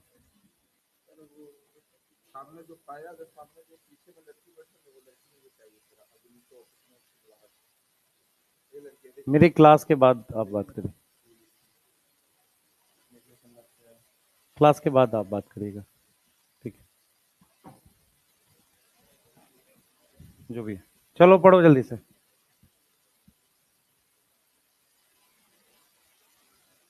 लिख लिया?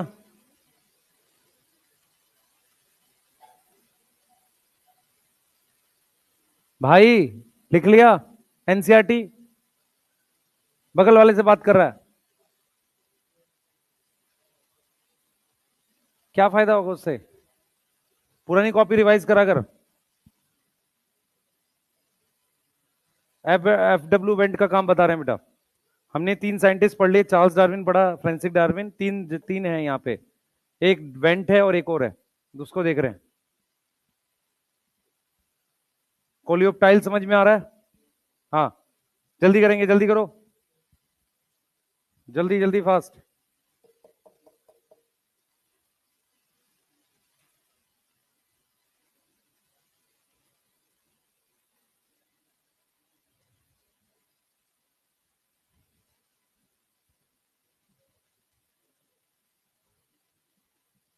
चलो नेक्स्ट कर रहे हैं, इधर देखो बेटा।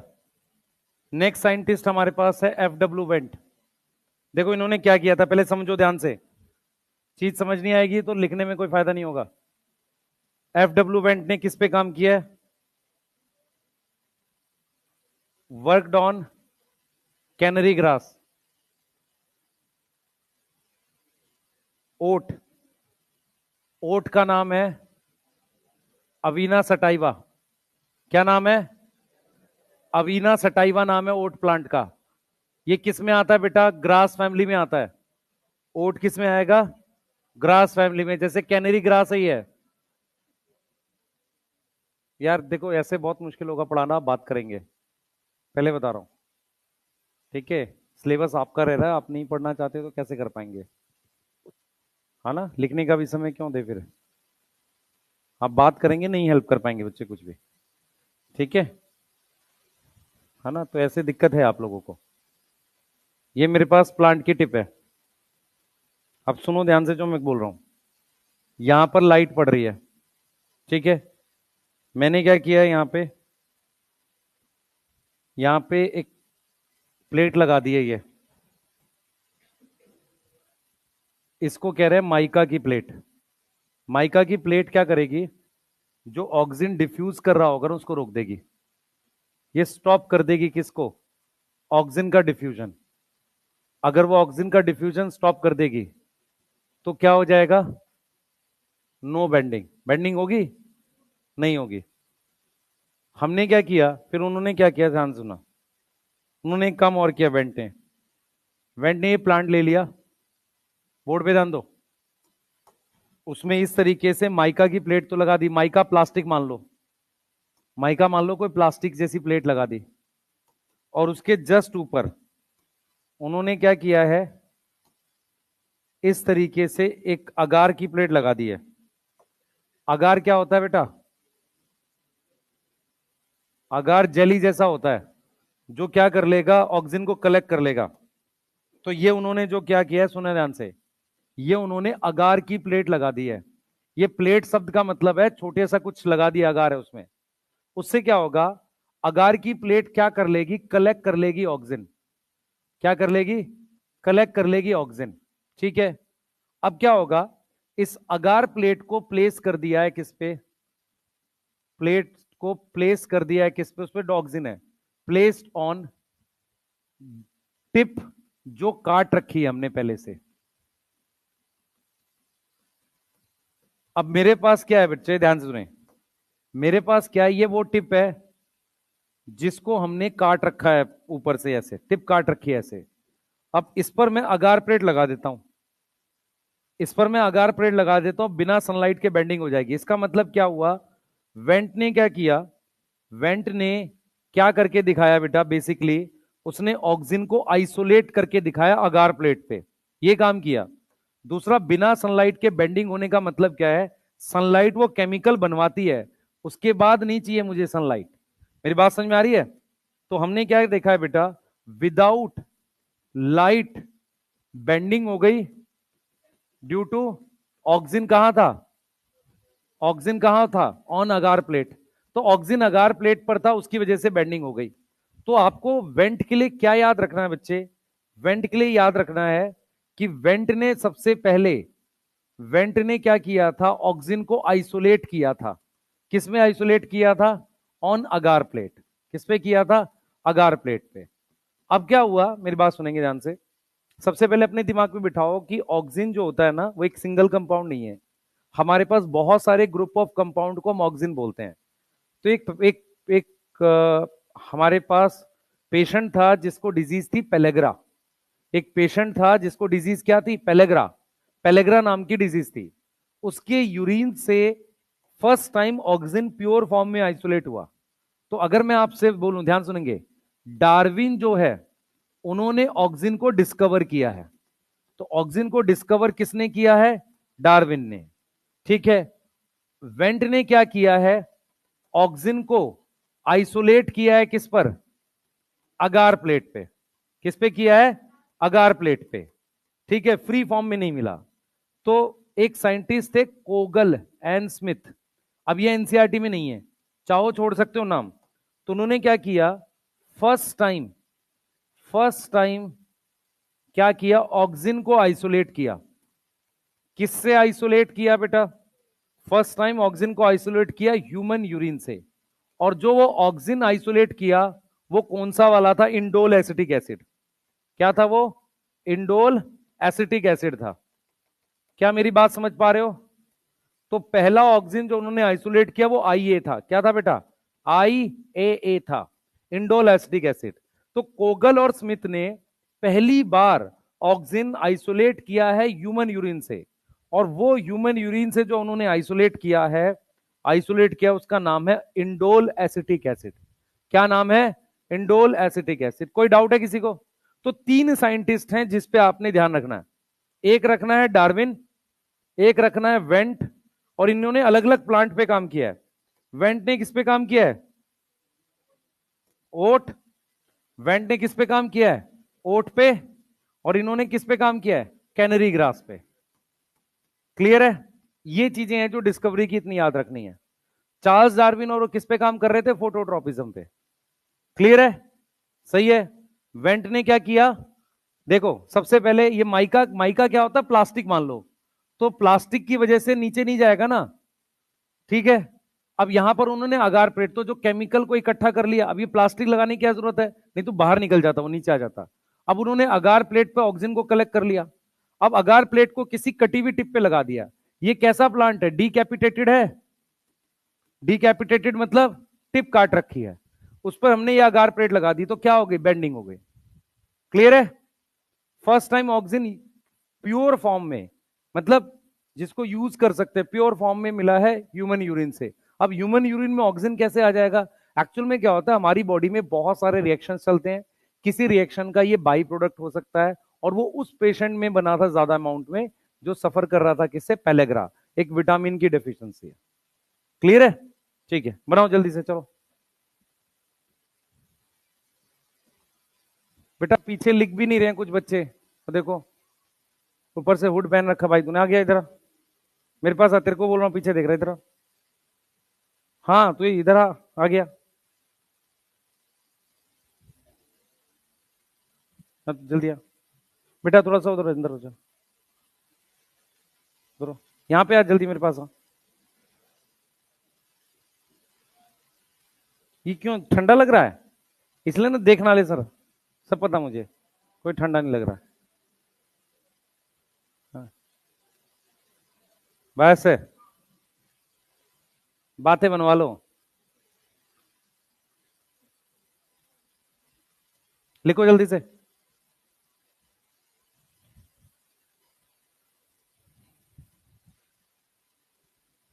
आगार किससे मिलता है, ठीक है, अगर लिपिड है, कार्बोहाइड्रेट है, प्रोटीन है। हाँ भाई, कार्बोहाइड्रेट है, गैलेक्टोज का पॉलीमर होता है वो। ये हमें कैसे पता चलेगा गैलेक्टोज का पॉलीमर है? एनसीईआरटी ने सेल वाले चैप्टर में लिखा है गैलेक्टन मेनन। ठीक है, तो ये जो अगार है, काराजीन है, एल्जीन है, इन सब में गैलेक्टोज मेनोज ऐसी शुगर्स होती हैं। ठीक है, एल्जीन किस में होता है? ब्राउन एल्गी में, काराजीन रेड एल्गी में। ठीक, बनाओ जल्दी से।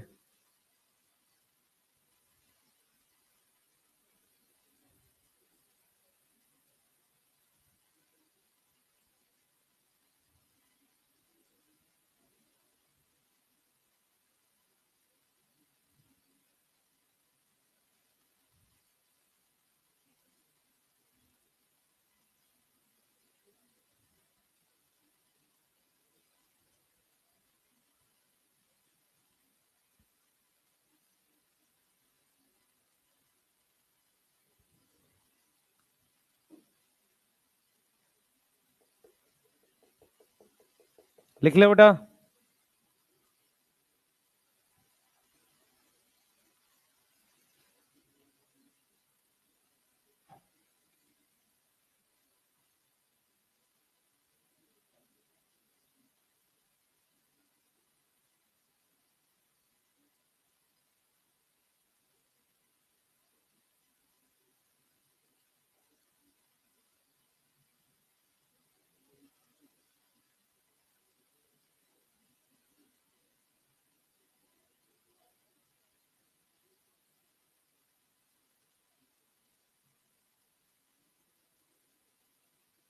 चलो, लिख लिया? एनसीईआरटी रीड करो जिसने लिख लिया।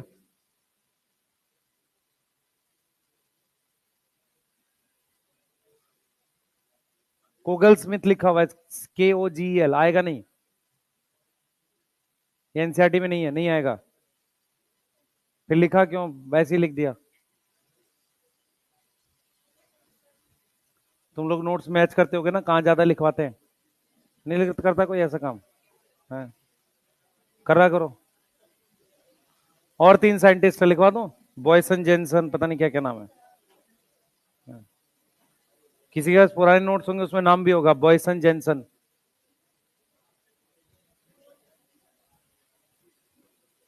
यही 3 लिखो, काम चल जाएगा।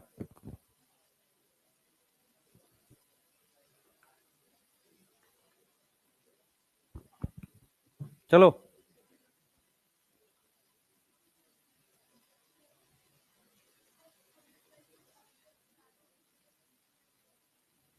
इन्फ्लुएंस केमिकल, मुश्किल इंग्लिश है, बस ये लिखा है केमिकल है, नीचे मूव करता है। ट्रांसमिटेबल समझ में आ रहा है? डिफ्यूजिबल, बस। ठीक है, वो खतरनाक इंग्लिश लिख ही रहा है वो। अच्छा, एक चीज और देखो, इधर देखो बेटा। नेक्स्ट टॉपिक पढ़ रहे हैं हम लोग, बायोस से लिख रहे हैं इसका। ये लिख लिया है? अरे ये लिख लिया?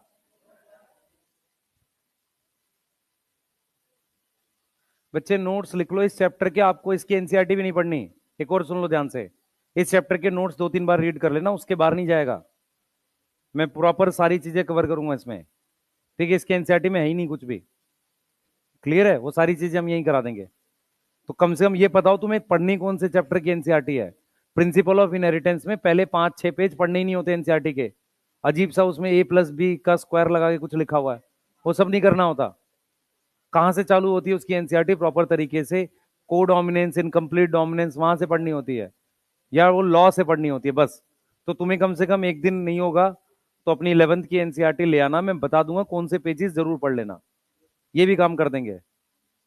ठीक है, कि ये वाले चैप्टर में ये पढ़ लो, ये मत पढ़ो, और जरूरत भी नहीं होती। ठीक है, हाँ।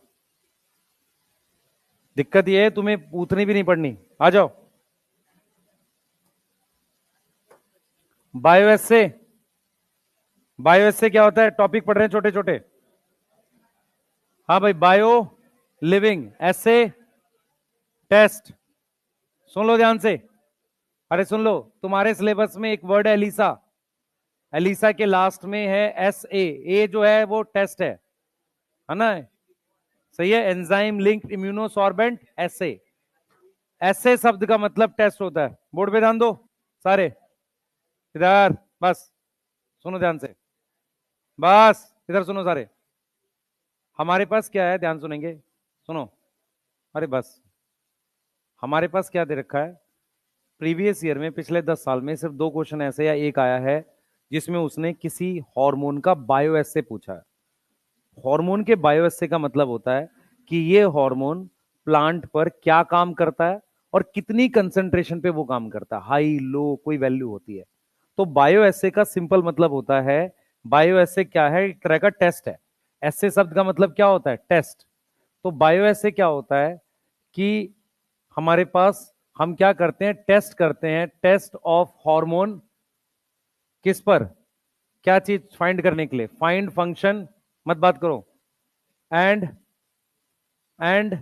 कंसंट्रेशन, किस कंसंट्रेशन पे दिस फंक्शन अकर, ये फंक्शन किस कंसंट्रेशन पर हुआ है, ये पता करने को हम क्या बोलते हैं, बायो एस्से बोलते हैं। इसे पता करने को हम क्या बोलते हैं, बायो एस्से बोलते हैं। ये बात ध्यान रखो। अब हमारे पास क्या है बच्चे, ध्यान से सुने, हमारे पास क्या है बेटा, बायो एस्से की जो हम बात कर रहे हैं, ठीक है, हमारे पास जो बायो एस्से है, जो ऑक्सिन का बायो एस्से है, मतलब ऑक्सिन का टेस्ट है, उसका सिर्फ नाम आता है, नाम आएगा क्वेश्चन में और कुछ नहीं आएगा। तो ऑक्सिन का जो बायो एस्से उसका नाम है avena coleoptile test, avena coleoptile curvature test. Curvature कहते हैं बेंडिंग को, मेरी बात समझो ध्यान से। तो हमने क्या किया है, ध्यान से सुने, ये बायो एस्से क्या है, हम क्या करते हैं, ऐसा एक ग्राफ बना लेते हैं। इस ग्राफ में हमने क्या किया कि इधर हमने ऑक्सिन की कंसंट्रेशन लिख दी, बोर्ड पे ध्यान दो, इधर हमने क्या लिख दी, ऑक्सिन की कंसंट्रेशन लिख दी इस वाले एक्सिस पर। हमने यहां पर कौन सा प्लांट लिया होगा, ओट लेंगे, अवीना वही होता है, ओट प्लांट लिया, इस पर हमने ये अगार की प्लेट लगा दी, इस पर हमने ये किसकी प्लेट लगा दी, अगार की लगा दी। अब ये जो अगार की प्लेट हमने यहां लगाई है, इस पे ये अगार है, ठीक है, अगार की प्लेट यहां लगाई है। तो हम यहां पर क्या बोल रहे हैं, इस अगार की प्लेट में हमने ऑक्सिन रख दिया, इसमें क्या है हमारे पास ऑक्सिन, और यहां पर ये बेंड हुआ है, ये इतना, इसको कह रहे हैं डिग्री ऑफ बेंडिंग। अब माइनस कर लो इतनी वैल्यू से, जो भी आपको करना हो ना, थीटा थूटा जो निकालते हो तुम निकाल लेना। अगार प्लेट, तो यहां पे क्या लिख रहे हैं, हम यहां लिख रहे हैं concentration of auxin is directly proportional two degree of bending. तो इसका मतलब क्या पता चल रहा है मुझे, इस टेस्ट से क्या पता चल रहा है, देखो ये एक तरह का टेस्ट है जो ये बता रहा है कि टिप की बेंडिंग हो रही है। तो किसी भी प्रकार का टेस्ट हार्मोन का क्या बताता है, फंक्शन बताता है, और यह भी बता सकता है कि किस कंसंट्रेशन पे वो फंक्शन हो रहा है। समझ में आ रहा है, कितनी कंसंट्रेशन पर वो बेंडिंग हो रही है ये बताता है। इस तरह के टेस्ट को हम क्या बोलते हैं, बायो एस्से। पहले हम 2 लिखवाते थे ऑक्सिन के, एक लिखवाते थे अवीना कोलियोप्टाइल कर्वेचर टेस्ट, इसके आने के चांसेस क्यों, क्योंकि अवीना वर्ड एनसीईआरटी में लिखा हुआ है। दूसरा हम लिखवाते थे क्रैश रूट इनहिबिशन टेस्ट, वो इसलिए लिखवाते थे ताकि बच्चों को ये ना लगे हमें एक ही आता है, ठीक है, तो वो मत करना, वो नहीं आएगा, ठीक है। तो एक हो गया बायो एस्से। दूसरा होता है हमारे पास, एक और टॉपिक लिखते हैं हम लोग, साइट ऑफ सिंथेसिस, वो नहीं करेंगे अवीना वाला, दूसरा वाला, site of auxin synthesis. Auxin कहां बनता है, ऑक्सिन कहां बनता है बेटा, जो एपिकल बड होती है ना, शूट टिप पर या रूट में भी बन जाता है। तो हमारे पास कहां बनता है, एपिकल बड पे, कहां बनेगा, एपिकल बड, किसकी, ब्रांच की और स्टेम की, yes, apical bud of branch और स्टेम, यहां पर ऑक्सिन बनता है। और कई बार बेटा रूट टिप पर भी बन जाता है, रूट टिप पर भी हमारे पास क्या होता है, ऑक्सिन बनता है, क्योंकि रूट भी ग्रेविटी को रिस्पॉन्ड करती है, ऑक्सिन बनता है। उसके बाद हम तीसरी चीज लिखते हैं, एग्जाम्पल। ऑक्सिन के कौन से एग्जाम्पल्स हैं हमारे पास, ध्यान से सुनना जो मैं बोलूंगा यहां पे बात। एग्जाम्पल 2 तरह के हैं हमारे पास, एग्जाम्पल्स 2 तरह के हैं। एक हमारे पास है नेचुरल, नेचुरल का नाम है IAA, full form indole acetic acid. Structure समझ पाओगे, इंडोल रिंग पर आपने एसिटिक एसिड जोड़ दिया, ऐसे ही आपके पास IBA, indole butyric acid, yes, indole butyric acid. फिर हमारे पास आ गया NaA, क्या है ये? नेफ्थलीन एसिटिक एसिड, ठीक है। एक होता है हमारे पास 2,4-D, 2,4-D, 2,4 डाई क्लोरो, मतलब 2 क्लोरो हो गए, phenoxy acetic acid. Phenoxy word भूलना नहीं, नहीं तो गलत हो जाएगा क्वेश्चन। ये दोनों आर्टिफिशियल है बेटा, सिंथेटिक है। ये दोनों क्या है? सिंथेटिक है। कौन से दोनों? Na और 2,4-D। अब मेरी बात सुनेंगे सारे बच्चे, ये नेचुरल और सिंथेटिक हम जीए में क्यों नहीं पढ़ते? जिबरलिक एसिड में या साइटोकाइनिन में नहीं पढ़ते, क्यों? ऑक्सीजन में पढ़ते हैं। एक्चुअल में क्या होता है, ऑक्सीजन नेचुरल पता है हमें, जो प्लांट में मिलेगा। नेचुरल ऑक्सीजन जैसी चीज, सेम कंपाउंड, अगर मैं लैब में नहीं बना सकता तो मैं कोई ऐसा कंपाउंड बना लूं जो सेम काम कर दे, ठीक है। मान लो मैं कहता हूं जिबरलिक एसिड है, जिबरलिक एसिड जो प्लांट में मिलता है हम लैब में भी बना सकते हैं, सही है। तो फिर उसमें नेचुरल सिंथेटिक बोलना क्यों हमें? समझ पा रहे हो मैं क्या बोल रहा हूं? आप नेचुरल वाला जो है ये प्लांट से मिलता है, सेम लैब में बनाना मुश्किल होगा, इसलिए हमने कुछ वैसा मिलता जुलता कंपाउंड बनाया जो काम वो कर दे, कंपाउंड भले अलग हो, सही है। मतलब इंडोल एसिटिक एसिड लैब में बनाना मुश्किल होगा, कॉस्ट ज्यादा आती होगी, तो हमने उससे मिलता जुलता कुछ बना लिया। इसलिए आपका नेचुरल सिंथेटिक वर्ड सिर्फ ऑक्सीजन में है, आगे नहीं है। उनमें हो सकता है हम बना सकते हो आसानी से। ये वाली बात समझ में आ रही है? अब इसके बाद हमारे पास आता है इसका बेटा, और क्या आता है? प्रिकर्सर। प्रिकर्सर मतलब किससे बनेगा? किससे बनता है? किससे बनता है भाई ये? ट्रिप्टोफान से। ट्रिप्टोफान से क्या बनता है? ऑक्सीजन बनता है। कौन बच्चा बताएगा कौन सा मिनरल चाहिए ऑक्सीजन की बायोसिंथेसिस के लिए? जिंक। जिंक रिक्वायर है, ये मिनरल न्यूट्रिशन में लिखा था, फॉर ऑक्सीजन बायोसिंथेसिस। मैं इसलिए लिख रहा हूं इसको, कई बार क्या होता है एनटीए में बेटा, कुछ लोग ऐसे भी हैं जो सोए हुए रहते हैं, अचानक से उनको कोई क्वेश्चन मिलता है PYQ, और वो उठा के डाल देते हैं, उसके बाद उनको फर्क नहीं पड़ता क्या हुआ, ठीक है। पेपर ऐसे ही बनता है, ठीक है। जो रिसर्च चलती रहती है ना, ऐसा आया पेपर वैसा आया, वो कुछ नहीं होता, सब फर्जी चीज है। तो ऑक्सीजन की बायोसिंथेसिस के लिए क्या चाहिए? जिंक चाहिए, लिख लो, क्योंकि उससे रिलेटेड। जैसे हमने अल्कोहल डिहाइड्रोजिनेज के लिए भी क्या लिखा था? जिंक लिखा था, याद आया किसी को? यस। कार्बोनिक एनहाइड्रेस के लिए भी जिंक चाहिए। कहां चाहिए कार्बोनिक एनहाइड्रेस? हाँ,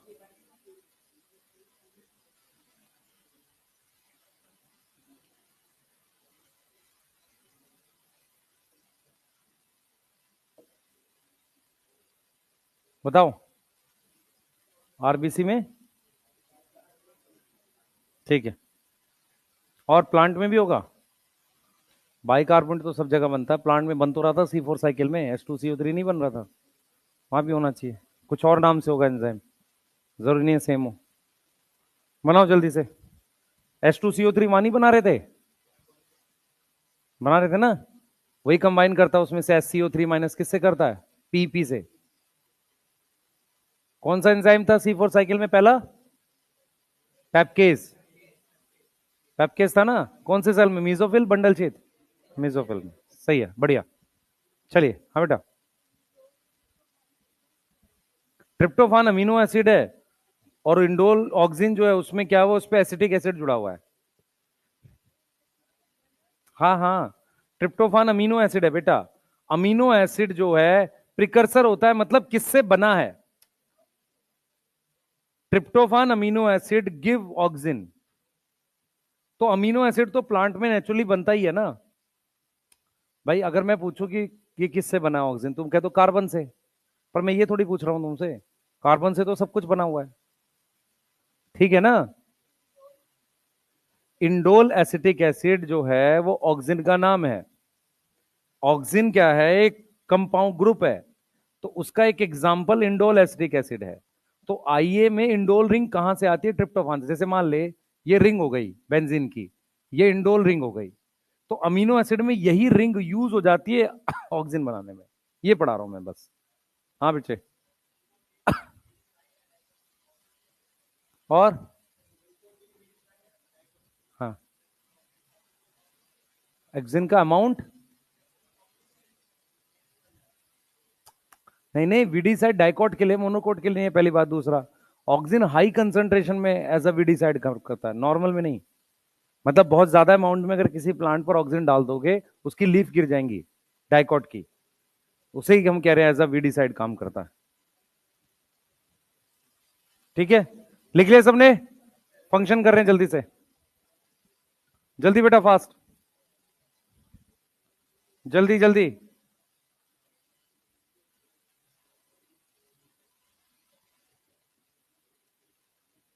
जल्दी,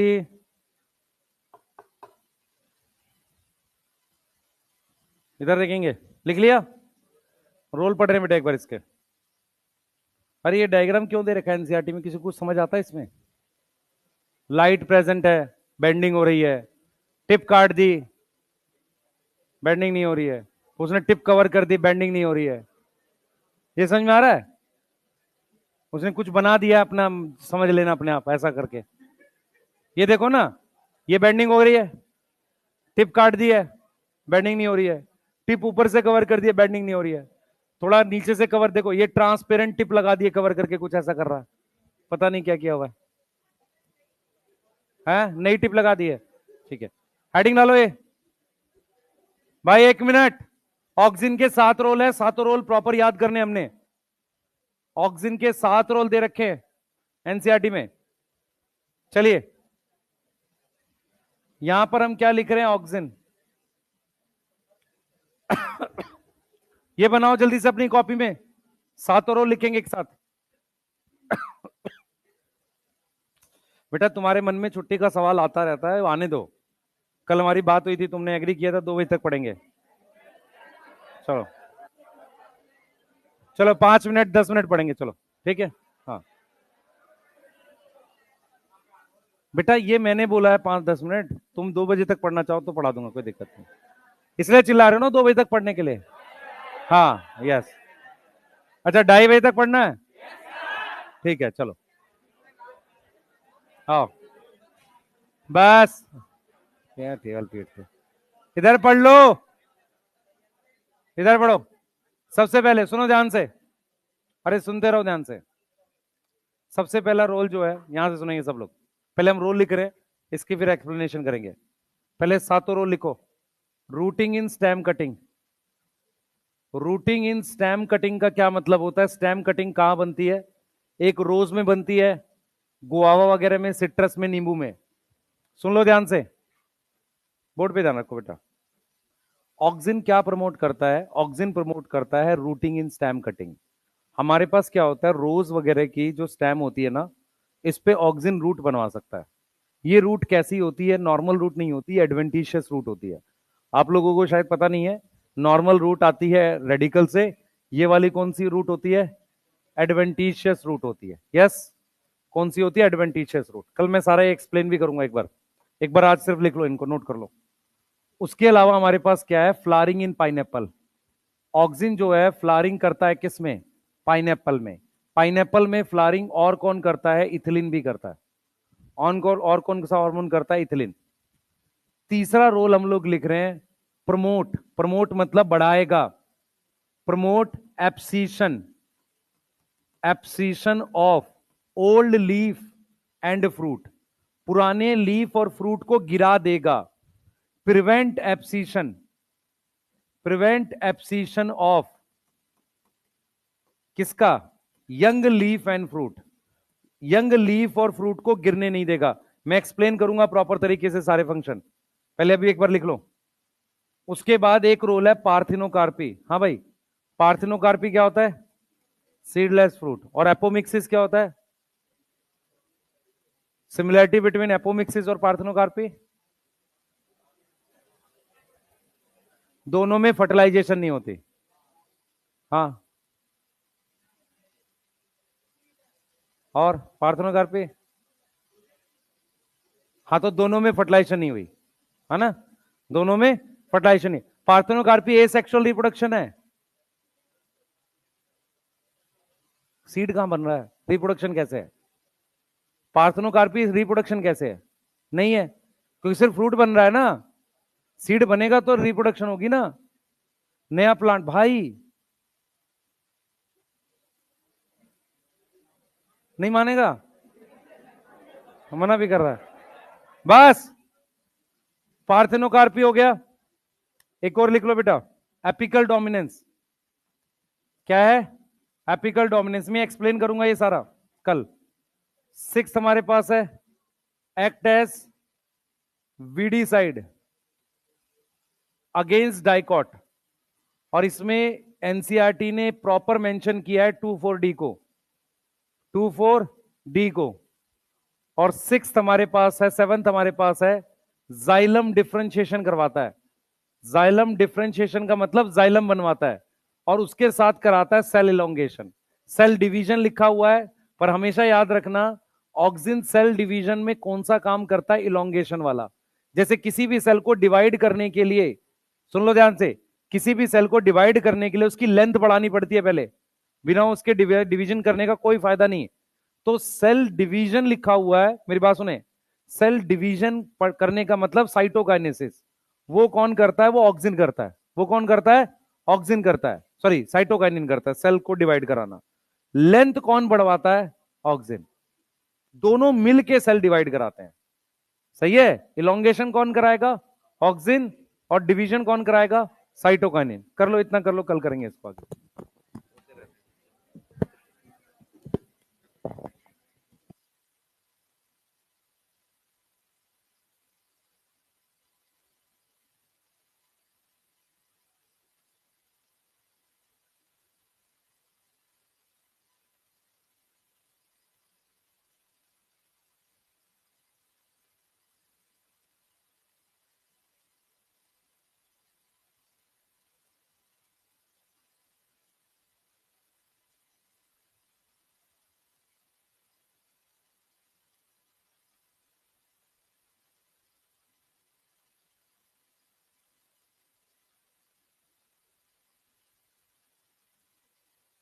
अरे नाश्ता का पैकेट आ रहा है, बैठो बैठो बैठो, कुछ मिलना है तुम्हें।